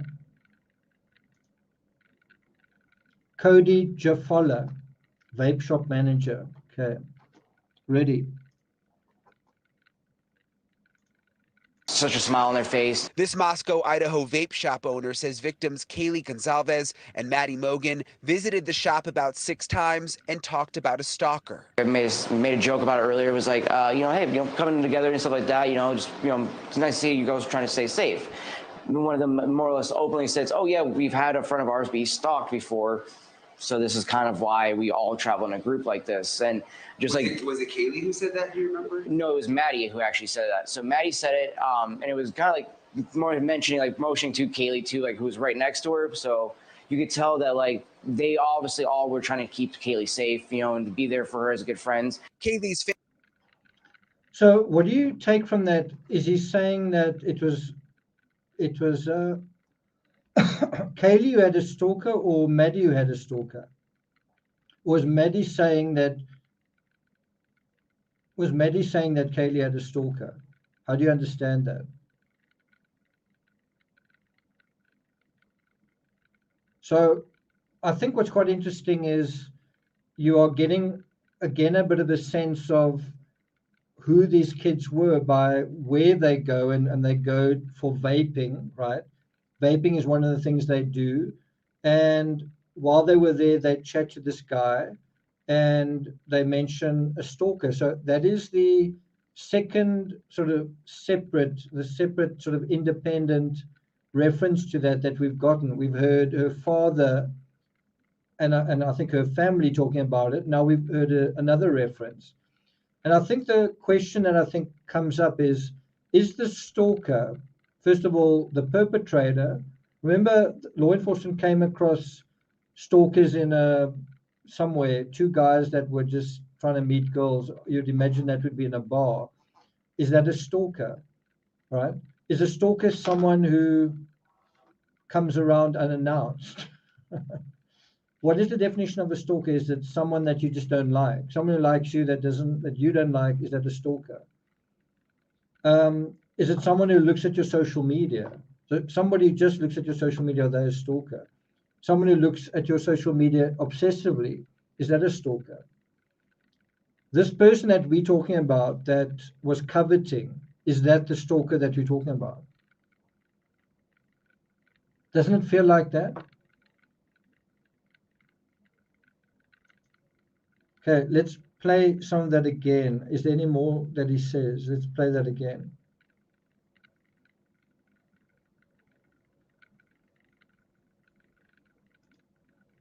killings. So Kaylee and Maddie would both come in very happy, very friendly. You know, they always were just such a smile on their face. This Moscow, Idaho vape shop owner says victims Kaylee Gonzalez and Maddie Mogan visited the shop about 6 times and talked about a stalker. I made a joke about it earlier. It was like, you know, hey, you know, coming together and stuff like that, you know. So what do you think about that? They're making a joke about it. They're not in tears. They're not fearful. Well, they don't seem to be, or are they? But I mean, he does say they've sort of made a joke about that. Don't you kind of get a sense of, we spoke about grandiose narcissism, that it's kind of they sort of brushing him off. It's kind of amusing that he's a stalker, isn't it? Do you think that there's a sense of fear? Do you think there's a sense of anxiety about the stalker? Or do you think there's almost a sense of that it's silly and amusing and it's a joke? I think so as well, Mary. I think so as well. Okay. Right. So that's that. So do you guys find this guy to be credible? The only reason I'm asking is because we're not going to deal with other issues that are perhaps more or less credible than this. Do you find this vape shop manager to be kind of a solid witness? Do you believe what he's saying? That's also true. It could be a meaningless thing, you know, that actually doesn't really mean anything.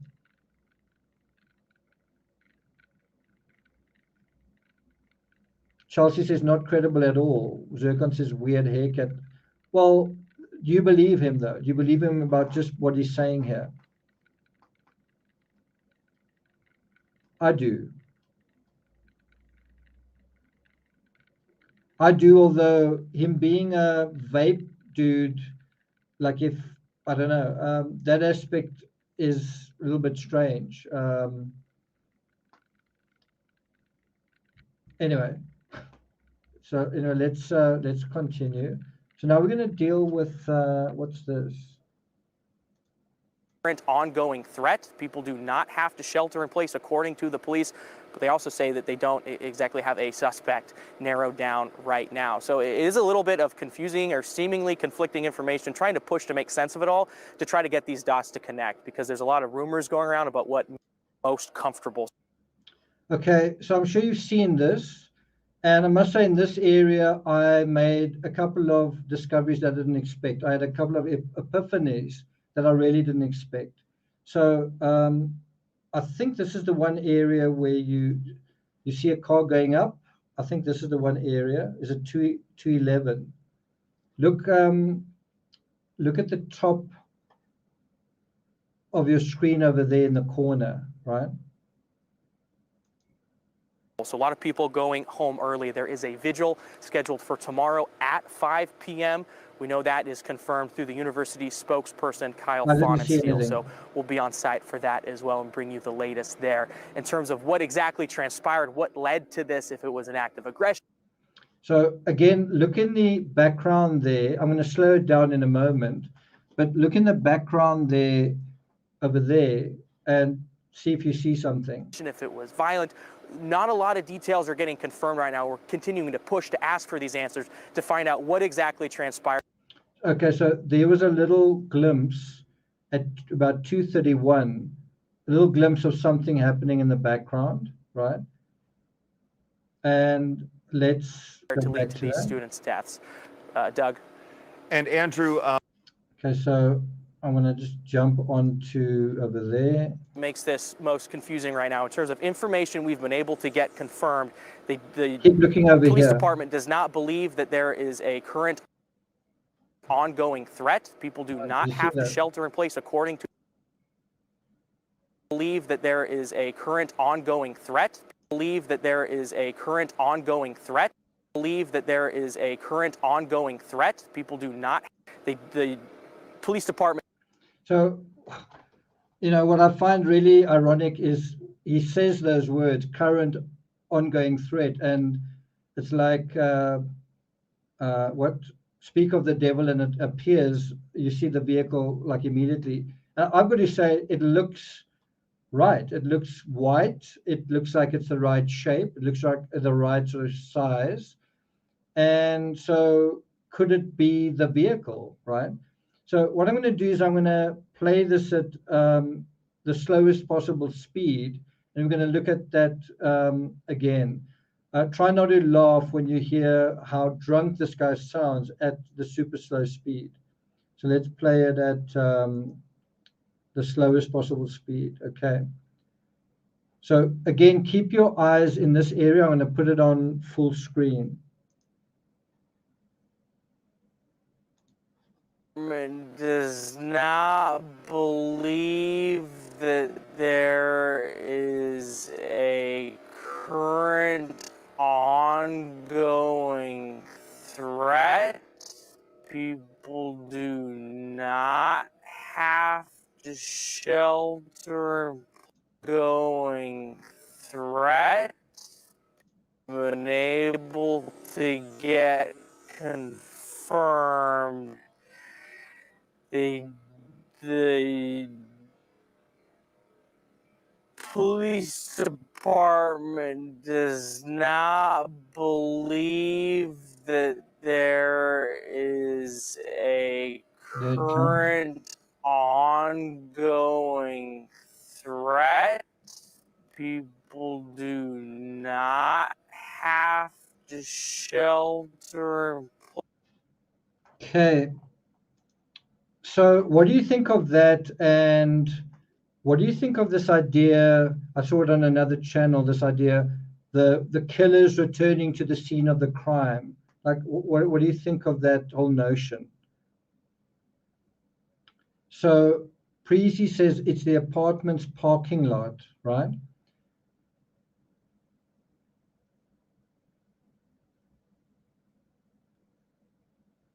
So let's have a look at that statement. It's the apartment's parking lot. So if you think that, then basically the car would have had to have passed on the other side of this KTVB7 report. In other words, had to have driven by them, and you don't hear that, you don't hear a sound of that, gone up the road, you don't hear that either, and then should have parked right behind the house, right there. And you would kind of imagine if either the perpetrator lives there, if that's his car, or he's going to be a pretty dumb guy if he sees there's a news crew and he's going to drive by anyway, knowing that they're looking for this vehicle, right? You get that? Now, this is the part that's quite interesting, and it actually expands our knowledge of the terrain, right? So let's just have a look at a couple of your comments. Yeah, so it's actually not the rear parking lot. It looks like it is, it's actually not. And by finding out what that road is and how you get a view from that road this way, it really gives you another perspective, yet another perspective into the fabric, into how the whole area sort of fits together. And remember, we're talking about coveting. So it's possible that somebody driving by could simply look out their window while they're driving and see the house in the day or at night. And that's part of the process of coveting. So I want to show you guys a few things.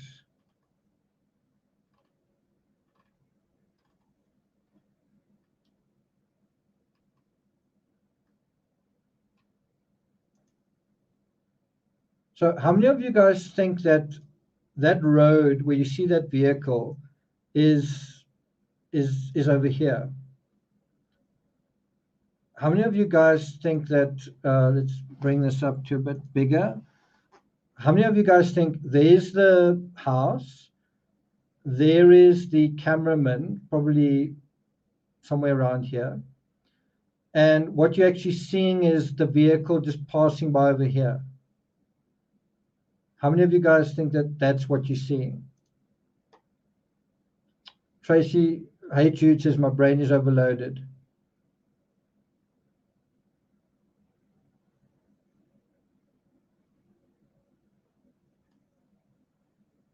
Yeah, he does drive past twice. The one is very sort of hard to see.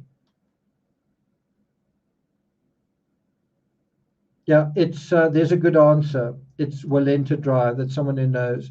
So it's tempting to think that it's this road, but it's actually this road, right?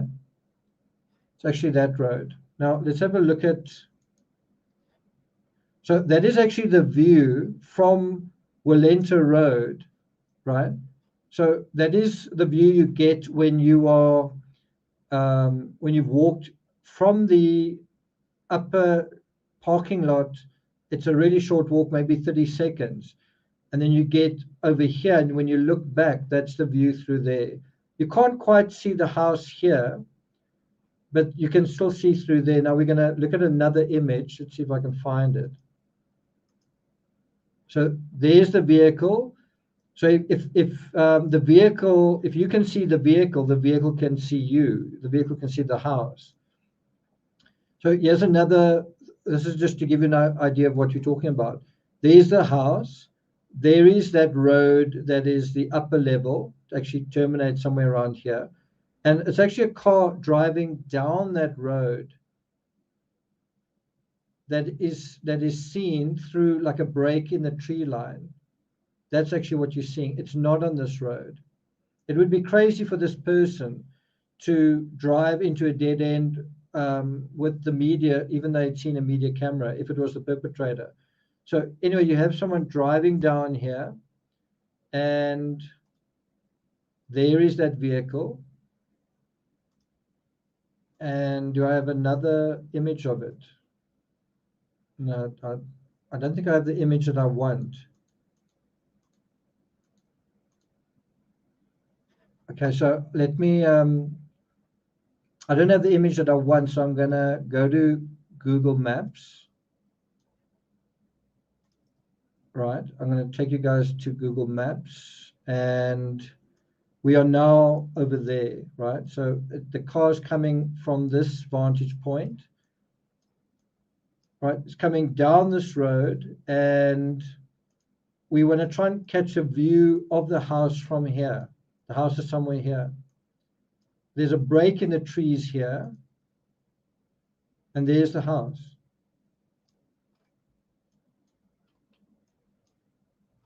So the reporter was standing somewhere over there, and yeah, this is the exact spot where the car's passing by, where it's visible, because the camera's looking this way.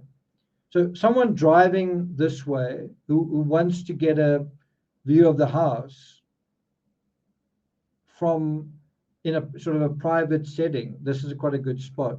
Let's see what happens if I click here. Will it take me there?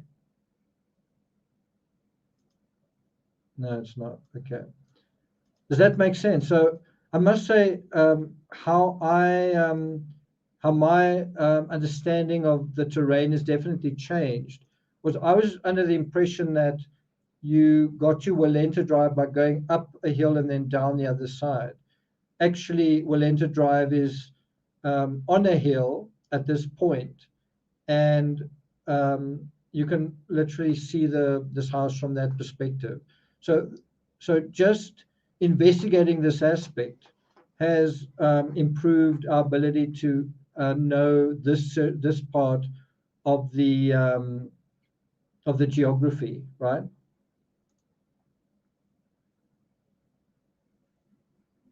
Okay, so is there anything else that I can share with you guys?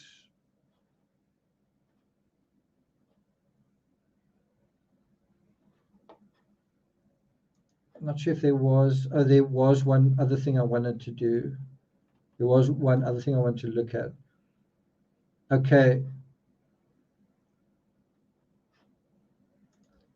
Do you guys want me to show you exactly where the footage taken of Kaylee and Maddie was recorded? You guys want me to show you that? That's also quite interesting. You may remember that I previously did try to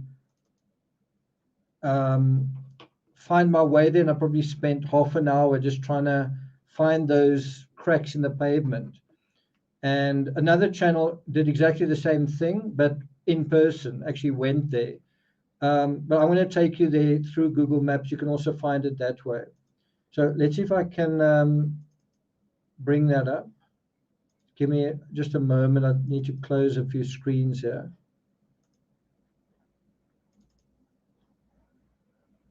Okay, so I want to take you guys to here. I want to take you guys to what we see in this footage.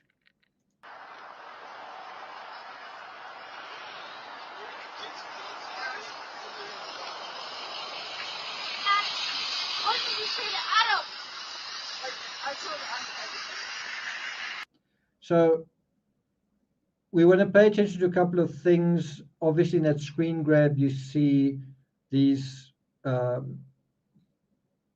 concrete or cement blocks. You can see the camera is orientated against the wall of the building looking down the road. But the thing you really want to pay attention to here are these what look like two poles side by side. That's the one thing. And the other thing is a funny shaped building. It's kind of the shape of a pyramid. Those are the two things we sort of want to look for, right? So let's go back to Google Maps. See if I can. So we were there a moment ago, right? And so what I'm going to do is take us to Corner Club, right? So let me just do it like this. Corner Club. Just trying to do a search here. Just give me a second.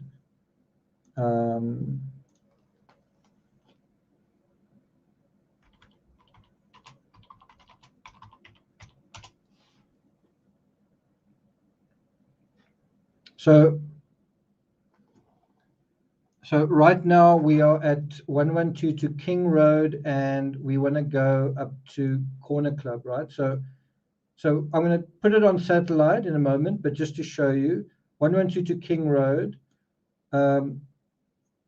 Lana Lane is, I think, just over here, just around the corner. and the other camera was somewhere around there. And now we're going to go all the way up to the corner club, which is should be around here.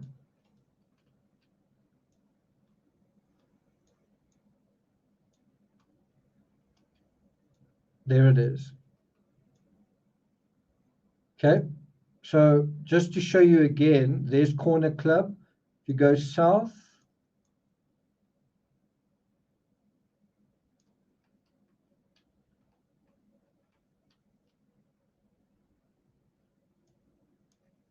that's the sighting of the the sighting of the Elantra is somewhere around here. Another sighting could be here. Linda Lane is there, and then we are going up to corner club over here. Right, so now we're going to go to street view.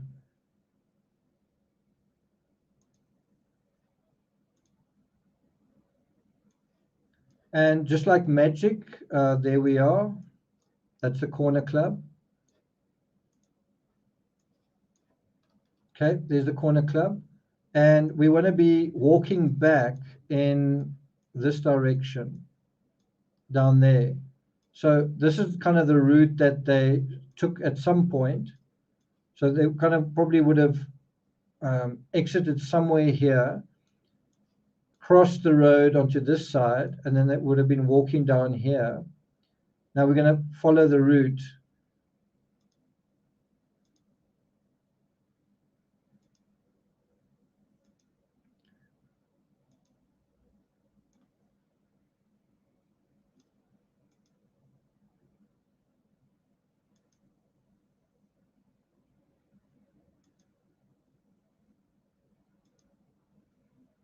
So it's actually quite far that they've walked already.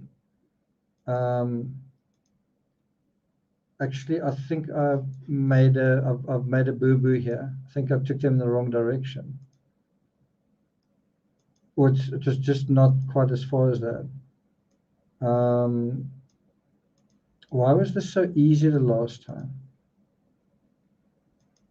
Okay, that's better. Okay.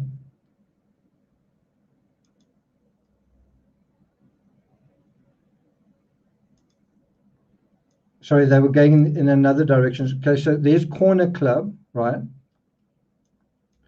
And they are going in. I'm now really confused. So that's the building that's in the background. They're walking along over here.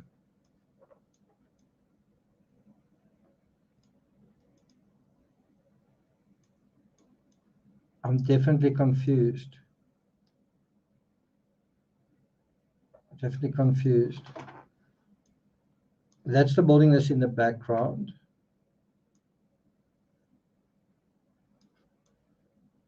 I think there was supposed to be a new building here. The paving's supposed to be here. Let's go up a little bit.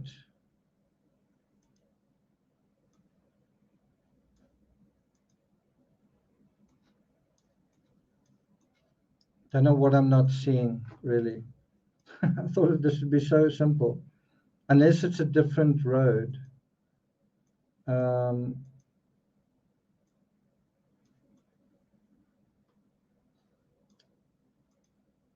Maybe am I on the wrong road? Is it this road?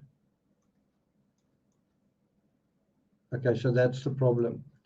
That is the problem. Okay, so coming from Corner Club, they would have gone immediately across the road, not gone along that road, gone down this road, Main Street.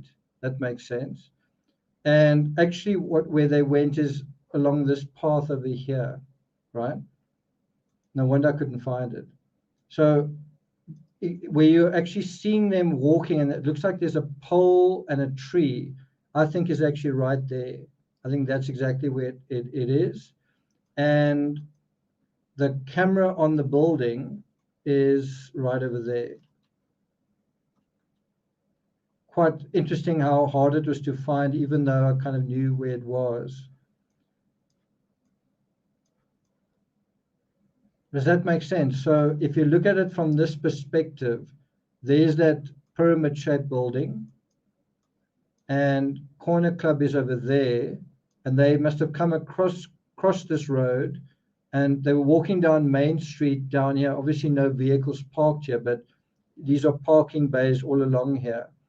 And exactly where they were walking, and that screen grab was taken, I think is here, where you have a pole and a tree sort of right next to each other. There's also a bench over here. It could also be this tree casting a shadow.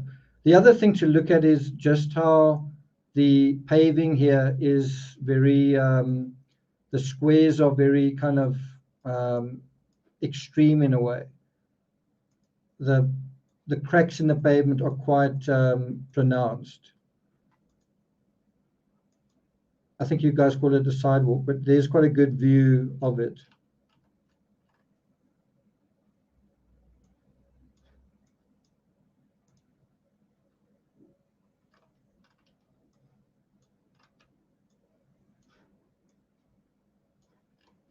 Okay, so now we're going to play that clip again, and just to show you what you're talking about. So again, there's Corner Club, and there is that pyramid-shaped building. I was going down the wrong street with that street. They kind of went down Main Street. Okay, so let's play the clip.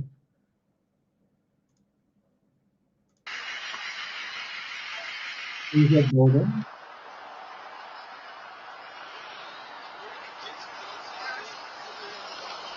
These are the parking bays.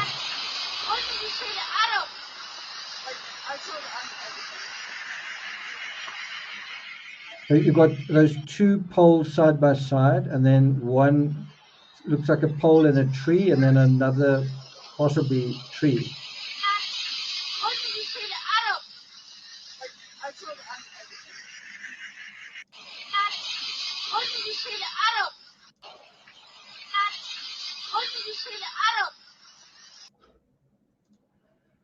Okay, back to Google Maps, and there's a tree with a pole, and then there's the second, sorry, there's a tree with a pole, and then there's the second tree. So that's where I think they were walking, just in that clip, this section here. And for another perspective, let's go over here, slightly in here. It doesn't really give you a great perspective through there.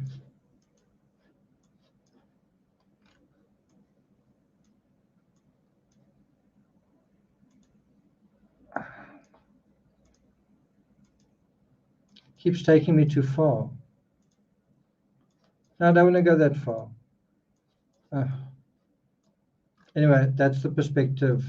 That's almost the perspective that we want, right? Through there. So does that make sense? I'll play it one more time.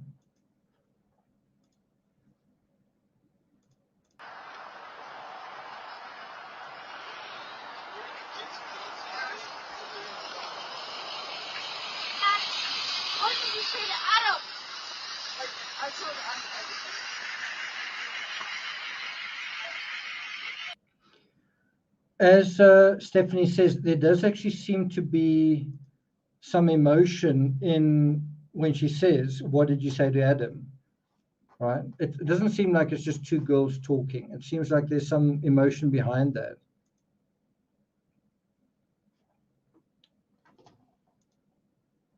Okay, so I'm going to do a quick Google search if there's any news that has just come out now. 8 hours ago, 15 hours ago, 14 hours ago. No new news, unfortunately.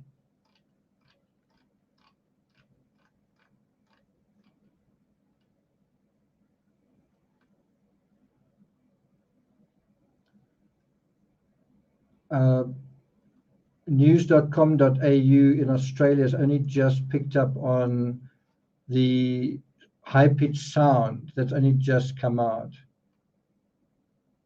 So yeah, I mean, that's just come out in terms of their coverage. So do you guys want me to, I've already been on for 2.5 hours. Do you guys want me to cover the body cam at the house? You guys want me to look into that?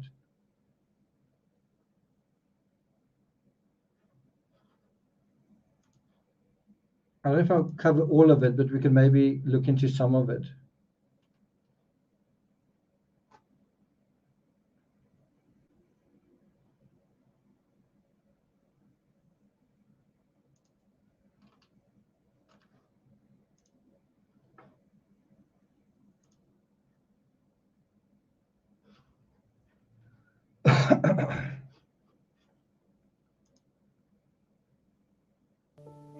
In South Africa, Okay,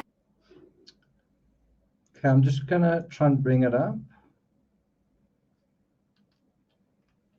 I think I've dealt with it at some length here.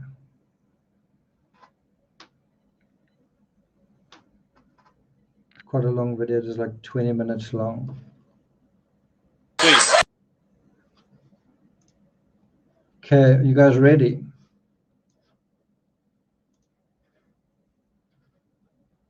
Okay.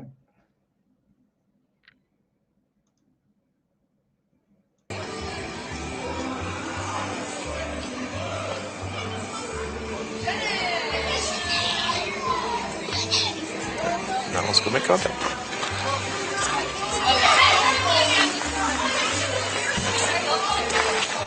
How goes it? Oh, hey, how are you? Who lives here? We're not actually. You don't know who lives here? No, Okay. I don't. We're just here for a noise complaint. Oh, okay. No. So, I mean, the first sort of encounter there, close encounter. Do you believe them when they say you don't know who lives here? You believe that? Both of them don't know, right? The other thing that's quite interesting to look at is when the door opens. So the officer's standing right there. Remember, I made the argument that I actually think the front door was used, and if there was a vehicle parked there, you wouldn't really be able to see someone coming in or out. And obviously, if the lights aren't on behind that front door and you're coming in or going out at night, even though there was a light on behind that front door, look how hard it is to see, even if you're standing right there, something coming out of that front door. Let's have another look at that. Just from the perspective of the perpetrator going in the front door, one also sort of wonders, did they leave the front door open? I don't know if you can hear the door closing.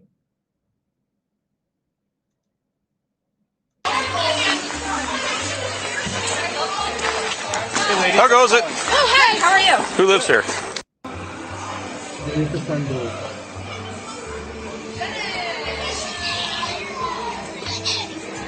Now let's go make contact.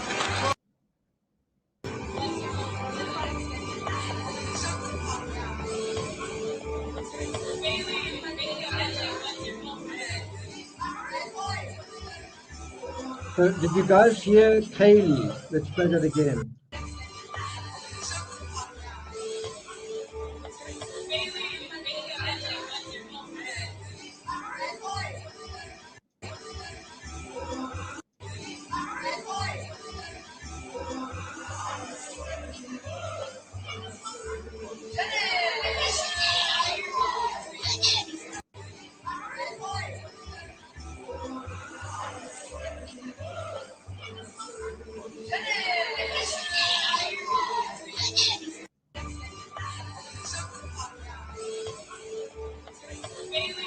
Here you go. Oh, so let's come in.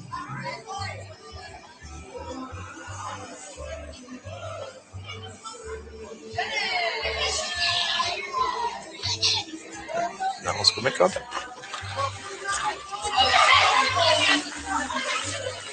So do you see how tiny that little square is in the darkness? And if there's no light behind it, what chance does anyone have of seeing someone going in and out? And I think another thing that is just very obvious, but you may not think about. In the image behind me, you see the door lit, right? There's a light on the door. But in the reality of this time in September, and also the reality of November 13, there was actually no outside light. I don't know if you guys know that. The light, I think, was broken. You have the same situation in the Oscar Pistorius case, the toilet light, or I think the toilet light was broken in that case. Yeah, so in this case, the fact that the light was broken gave the perpetrator added camouflage to get in and out without being seen, right? Look how dark it is. Even with those lights on, it's pitch dark. Okay, let's play a bit more. How goes it? Oh, hey, how are you? Who lives here? We're not actually sure. You don't know who lives here? No, Okay. I don't. We're just here for a noise complaint. Oh, okay. No.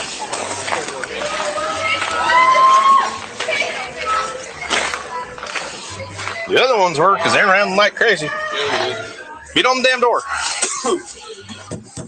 Oh. Look at that. Abandoned property. Hey, who's the owner who lives here? I can go get them real quick. Okay, please. Hello and welcome. Okay, so that's the first little bit. Let's continue over here. And this is courtesy of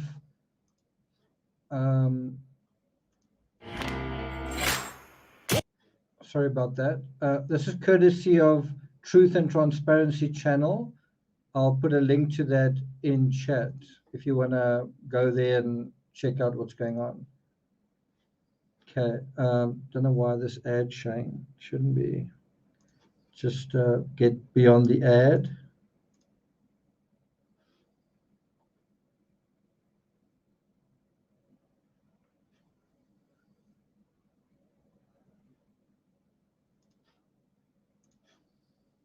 Woo! Around the back corner. So, abandoned property. Well, there's a lot of fucking alcohol in there.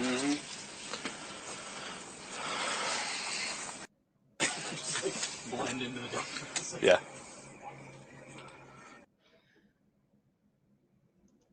So what do you think the abandoned property tells us about already what's going on here? The cops just want to talk to them about a noise complaint, and someone has actually literally left their bag. I don't know if it was these girls on their way out or if it was someone on their way in who sort of left it there. I don't know, but anyway, it is abandoned, right? What do you think happened? Do you think they saw the cops and just dropped their bag and kind of kept walking? What do you think happened there?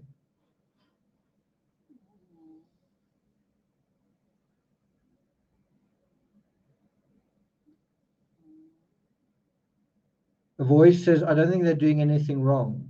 Well, they're not. They're just partying. The only thing they're doing wrong is maybe not being quite as cooperative as they could, and you could argue that maybe being a bit too loud.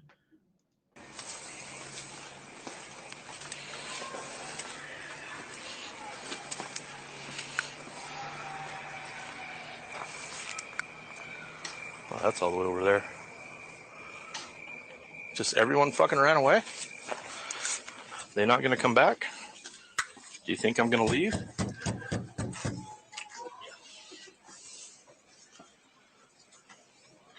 So there you already have agitation. The cops, and there's not only one cop there.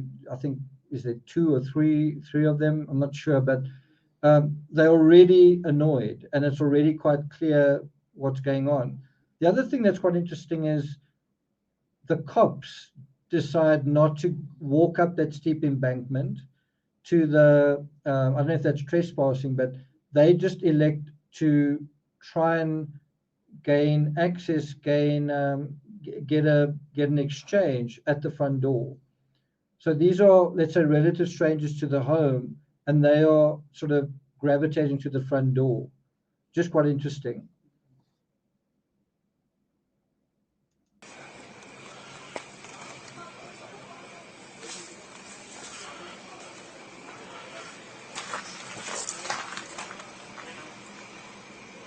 only here for a noise complaint. Come to the damn door.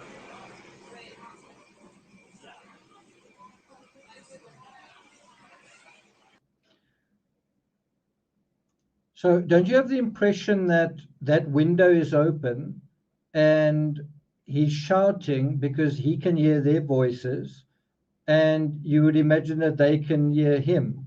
And if they can hear him, what do you think they do? Do they do anything? The other thing that I think is quite interesting is the room on the right. So when you're looking at the house, the room on the right, to the right of the door, do you think either B or D are sleeping in it? Do you think either of the surviving roommates, that room is actually occupied on the 1st of September? Do you think that room is actually being slept in at that point?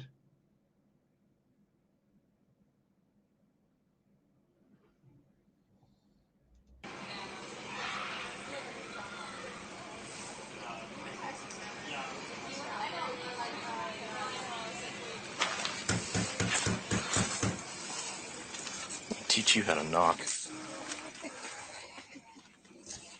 Search. So what do you think he means by that, by saying teach you how to knock? I think he could mean knock harder, but I think he could also mean when the door opens and you talk to someone, you don't let them go like immediately. You need them to come out and you need to talk to them properly. Isn't that kind of what he means? That you don't just knock and then let them go out. You need to sort of keep that person not under their control, but they need to maintain contact, right? Doesn't that seem to be what he's saying? Or is he saying they're knocking too softly? And so this is can you guys see in this image, this room here, do you think it is being used right here, 2.5 months before the murders, as a bedroom? Do you think this room is being used right here now as a bedroom? Terry says, knock with authority. Okay.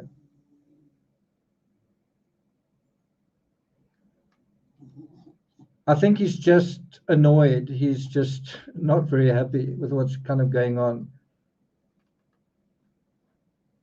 Susan says yes, some say no. Well, we're going to get a look at that. Just reading doorbell. All right.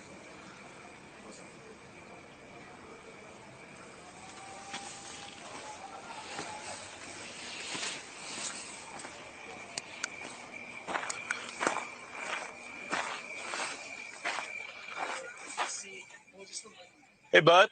We're just here for a noise complaint. Can you tell whoever lives here to come talk to us? Sorry, I did not hear you. Sorry, say that again. We're just here for a noise complaint. Whoever lives here needs to come talk to us, or we're going to start doing a lot more. So what do you think that kid was doing at that moment? Do you think he was trying to get in the house, or do you think he was about to leave the house? Do you think he was the only one leaving the house, or do you think others were leaving as well? Like, let's look at that again. Do you think he was coming from the outside because he wants to come into the house, or do you think he was about to leave the house but closing the sliding door? What do you think was going on there?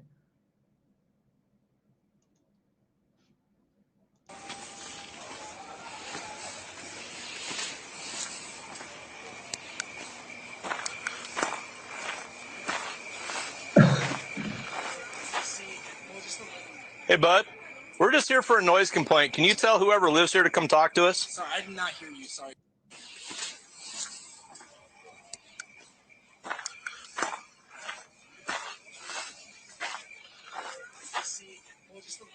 Hey, bud. We're just here for a noise complaint. Can you tell whoever lives here to come talk to us? Sorry, I did not hear you. Sorry, say that again. We're just here for a noise complaint. Whoever lives here needs to come talk to us, or we're going to start doing a lot more than just deal with noise. Go tell them. Yeah, just tell them to come to the front door. We'll deal with the noise complaint, and we'll leave. Yep, thank you. Yep. Stupid fucking idiots.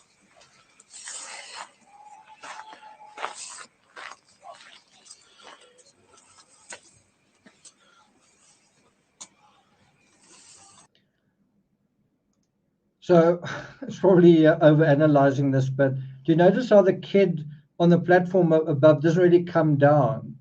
The police are there and they are not really happy, and the kid doesn't really come down, and it actually takes quite a long time for anybody to come down. But kind of get this idea that the cops are actually on the bottom, just in terms of levels and layers.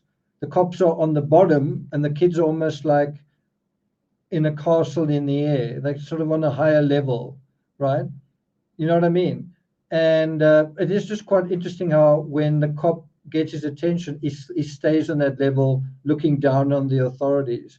And I'm going to do some analysis on, if you think about narcissism, also, how do young people think about law enforcement in a way that's different to older people, middle-aged people, and so on, right? Let's continue.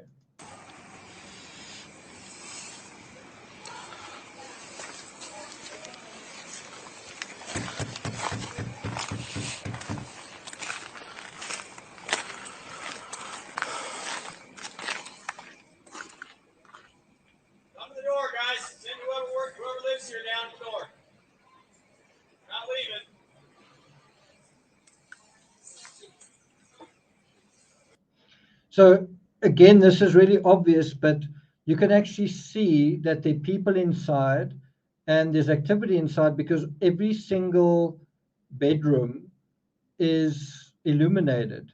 Also, the curtains aren't closed, except for those at the bottom. But the upstairs are completely open, and you can actually see right inside.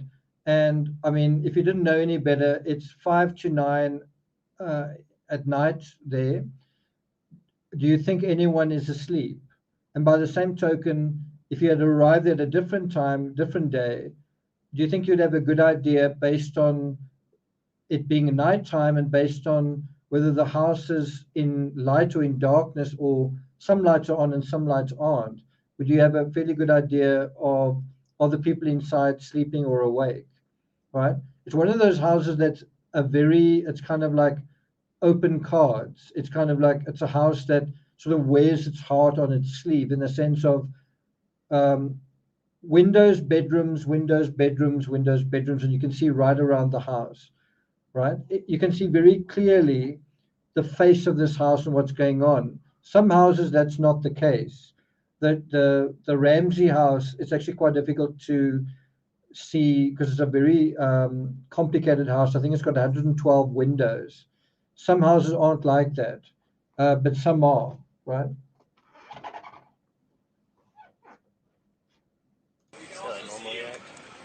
Yeah, for the most part. They're scared. Oh my God.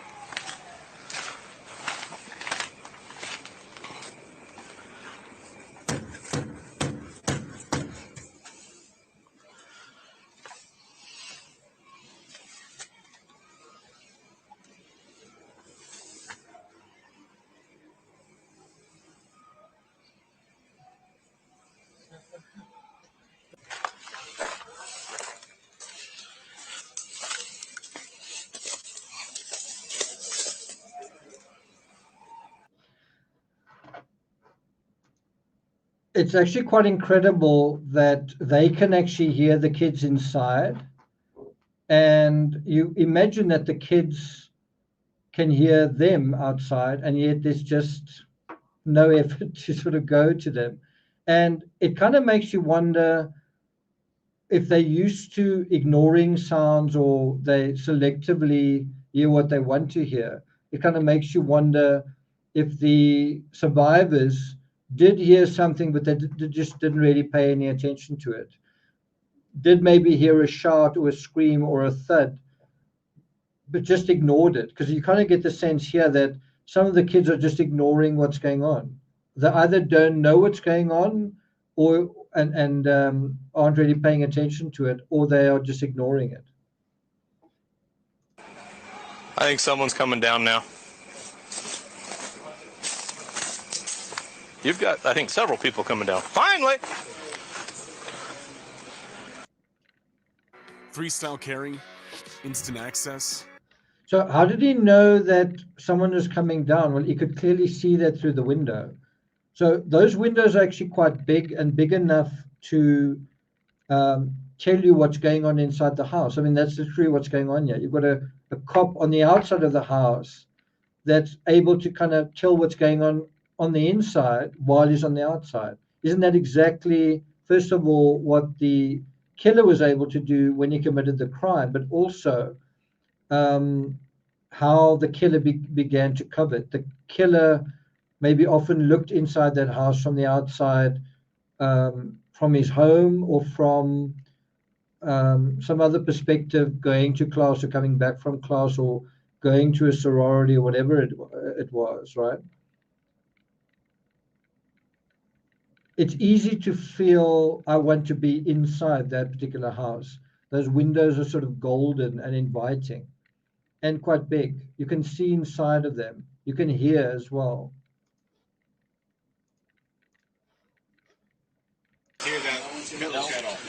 So everyone here is trespassing? Well, no one's here that's trespassing, but no one that lives here is here right now. So where'd they go? They're just not here. I have no clue where they went. No clue. So you guys just throwing a party in their house at this They were time? here at one point. They're not here right now. I just searched all the rooms. They left and went over to some other party, and everyone is about to go over to another party. Okay. Who does live here? What are their names? I am actually not sure. I live across the street. Okay. I just came. So they don't know the names of who does live there. So they, I mean, 4 or 5 people that they could name, and they don't name any of them. And this is the second group of students that is now kind of, what's the word, drag their feet. Actually, it's the third. So if you take the 2 girls that came out in the beginning, and you take the dude that was on the platform, this is the third kind of group of students that sort of, sorry, I can't really help you, right? Yeah, I mean, that is just what is going on.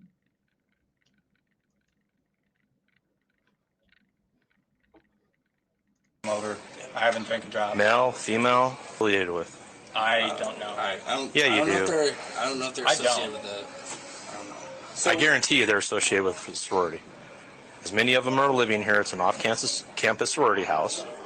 I've been a cop for 22 years here. I'm not stupid.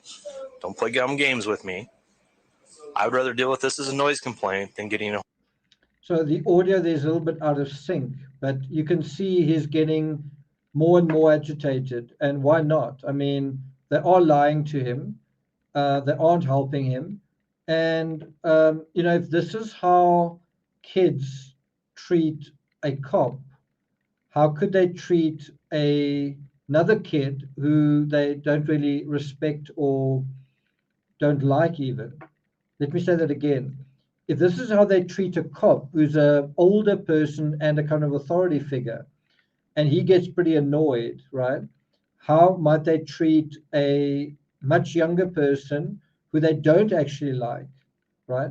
I'm not saying they like the cop or they don't like the cop. Probably they don't particularly like the cop, but if they treat the cop with this kind of disdain, how might they treat a peer who they don't really get along with, right? If this is how they treat somebody else. And again, let me ask the question, in terms of these 2 dudes who seem quite confident, quite charming, quite charismatic, quite hunky in a way, they're quite big guys compared to the girls.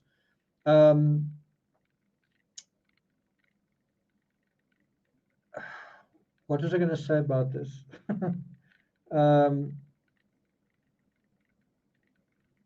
Yeah, I mean, if you think about just that aspect, these guys seem quite a lot bigger and older than the other guys, than the victims, and also even Ethan. Do you think Ethan is the same sort of size as these guys as well? And what do you think is actually happening with these guys? Aren't they running interference?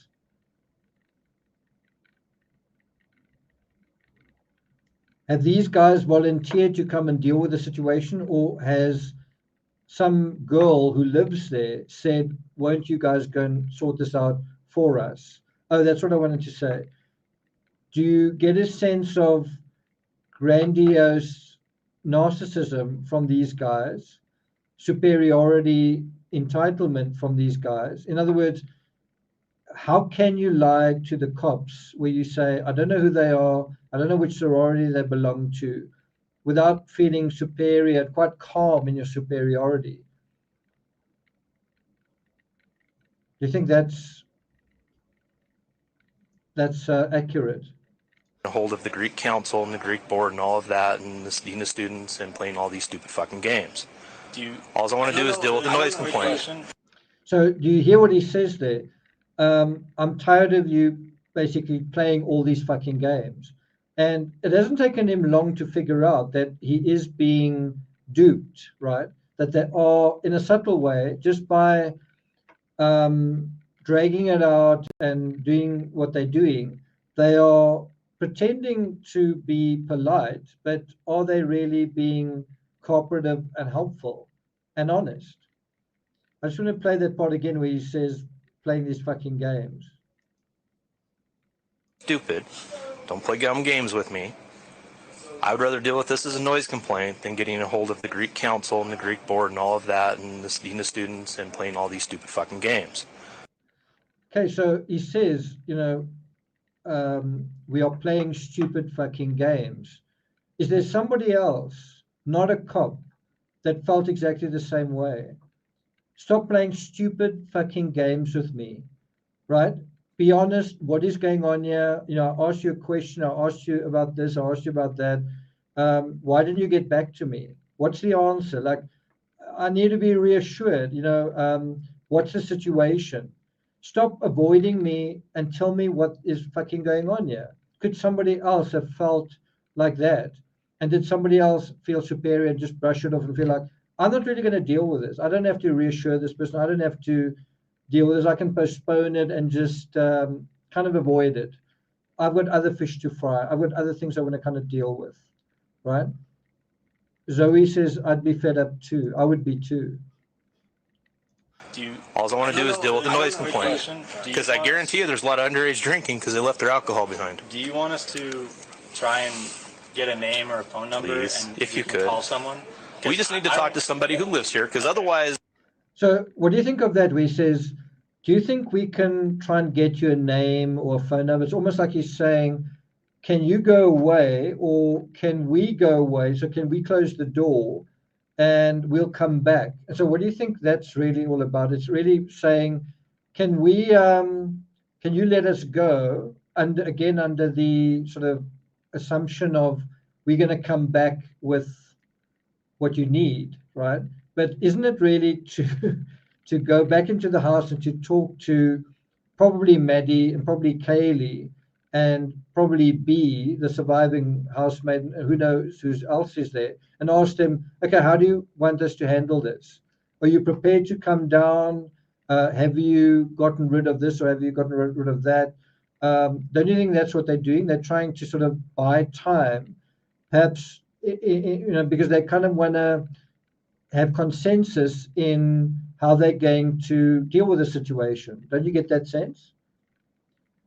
I mean, right there, you could say, oh, I can call you, Madison's in the house, or Kaylee's right here. Kaylee, the cops are here, come down, right? Instead, he says, you wait here and we'll go up there and we'll get names and numbers. Well, they already know the names. Those people are right there.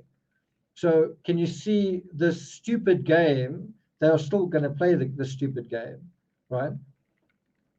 Because they're smart enough to know the cops aren't really allowed to come inside. And so as long as they're at the door, they're in control of that situation, right? I have to be under the assumption you guys are unlawfully entered because no one who lives here is here. Okay. Right? We'll go. So I need to verify that there was. So now the cop is playing the same game back. He's saying, so if you don't know anyone who lives here and you don't know who does live here, then you shouldn't be here. And so if that assumption is true, then you are in trouble. And so playing it like that, playing the game like that, these guys are in trouble. So now they kind of need to sort of dodge that and try another strategy. There was a party here. Now everyone left. So thank you. We'll be right back. Thanks, Sorry, guys. We're not trying to make your life. I understand. I just letting you know this is how it's going to play out. I'm not going anywhere until I talk to somebody who actually lives Just there. no one's not to sleep the door for us. That way we can get some sort of communication between us and them. So I don't know if you heard that he's trying to sort of be conciliatory, and he's obviously quite a mature kid, and he's saying, you know what, we're not trying to cause any problem here. We'll try and establish some communication, right?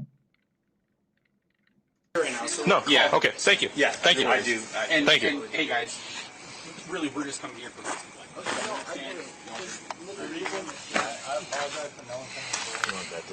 Someone from this house comes down here all of a sudden. I'm sure they fucking, I think a bunch of them bolted. Oh, guaranteed. Yeah. And they knew we were. Okay, so that audio is slightly out of sync, but so at this point, the two kids go back inside. I think they close the door. And now that the cops are back outside with the door closed, they sort of confer with one another, and they are now even less impressed. They're saying the kids bolted. In other words, the kids ran away. So no one's cooperating. It is a game, kind of a cat and mouse game that's going on. They know it. The kids know it. And let's listen to what else he says. In the front, they won't. There were some coming up behind us, and I don't know where they went, but they looked like they were probably headed this direction. Yeah. Yes, please just go call someone. Thank you. All right. Well, they told me they just live across the street, so that means they're Sigma Chi. Yep, they're Sigma Chi. He pointed right at it. Yes, he did. That was not smart. Not intelligent. And don't tell me this isn't a fucking off-campus.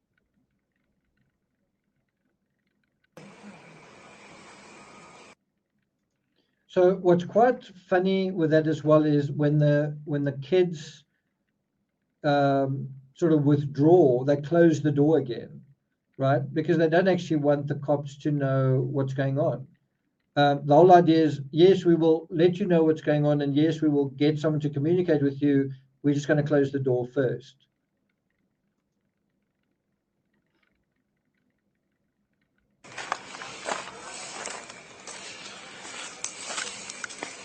And they are also kind of remarking on how obvious it is that they're being lied to because of the way they're talking and where they're pointing.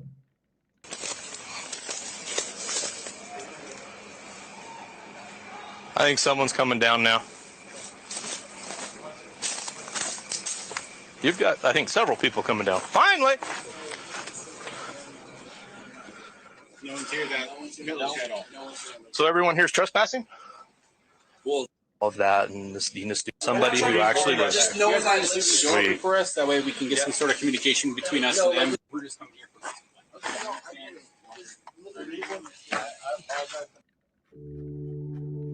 Okay, so what I wanted to show you guys, but didn't quite get there, was when you actually see him looking through the right-hand bedroom, there are golf clubs in there. It's definitely not being used as a bedroom. And that does make you wonder what is going on.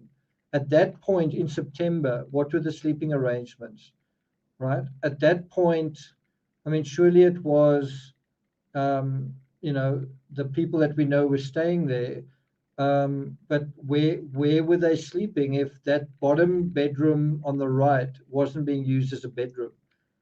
I would really like to show you through the blinds, but I can't quite find that moment. We just try one more time. Laurel Chisholm, thanks a lot. Appreciate it. Just see if I can, I'll just go through it like this, see if I can find it.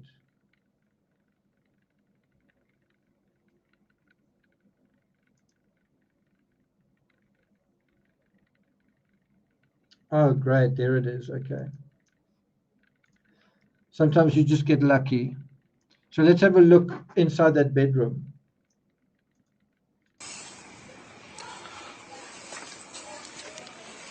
So do you agree from that glimpse that this bedroom to the right of the door, as you're facing the door, isn't being used? It isn't a bedroom. Let's play it again.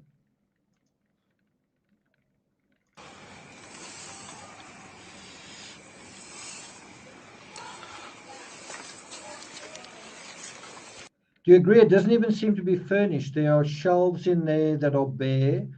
There are golf clubs in there. you know, what's going on?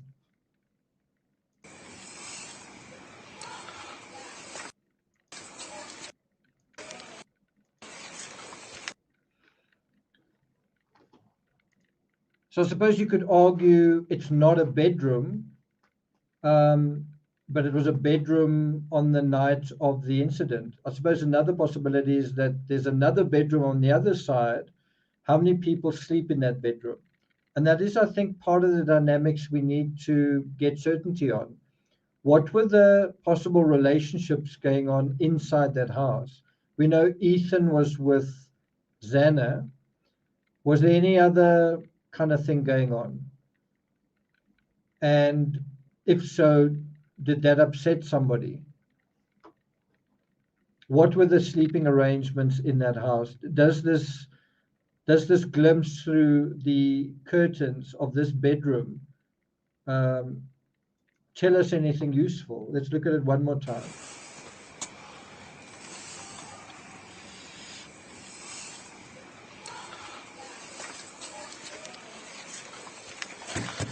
So if it wasn't a bedroom in September, was it a bedroom 2.5 months later?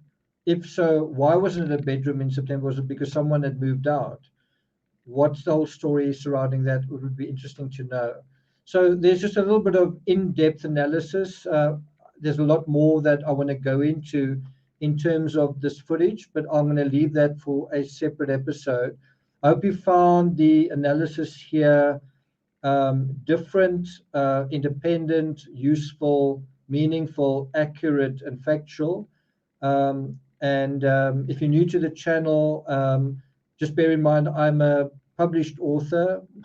I've written over 100 books, and I'm a little bit different to the other true crime channels. I'm kind of a bit more serious about what we do, and we try and sort of be quite respectful of the whole process. But we do try and build a case, and that's what we try to do here. In this analysis, we've tried to narrow down the psychological profile. It's up to you to decide whether we've succeeded in doing that. Thanks a lot for joining us. Mel says, I don't know if this video was from September 1st. Well, that's the date that you see at the top. So unless that date over there is wrong, I don't see why it would be. I don't see why that date would be wrong.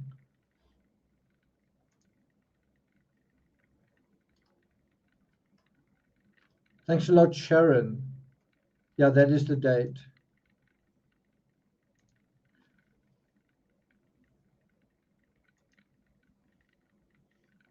Cool. Okay, so I'm not going to take it further than that. Look out for my next analysis. Here is a sneak peek into what we're talking about. And some people will probably be offended by that, but that is the screen title of the next episode I'm going to be dealing with.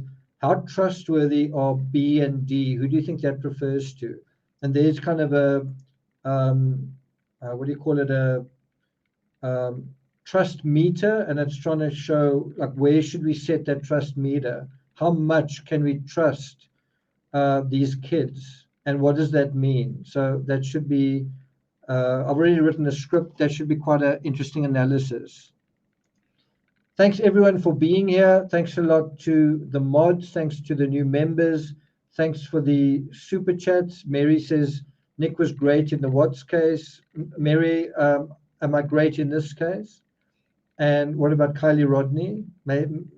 Great there, but not there. I always find it interesting when you cover cases and someone says, I agreed with you in every single case, that case, that case, that case, but here you are totally, totally wrong. I always find that quite interesting.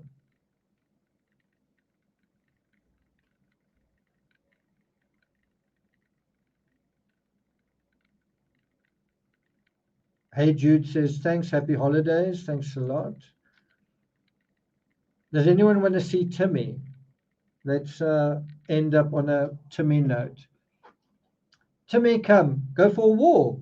That's real. I'm going to take him for a walk. It's 7:30 here. Timmy, do you want to go for a walk? Thanks a lot, Susan. Thanks, T. Thanks a lot. Timmy, do you want to go for a walk? Come. Come. Okay. So that's not just bluster. I'm going to take Timmy for a walk. It looks like it's dark outside. I don't know why we out of focus. Timmy, you've ruined the focus of this show. Timmy, you've totally ruined this. Huh? You're still tired. You're tired, Woofy. Huh? He must be really tired if he's not excited to go for a walk. Go for a walk. Do you want to go for a walk?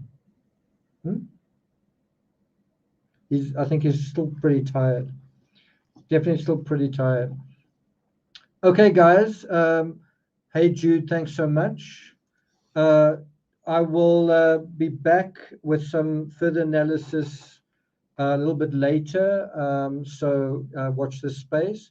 Thanks for all your comments and interactions. Have a good sleep if you in America or yeah, kind of on that side. I'm not sure what the time is in Australia, but I hope you have a good rest, and I'll see you guys next time. Take care. Timmy, say goodbye. Take care, guys. Sleep well. You're such a cute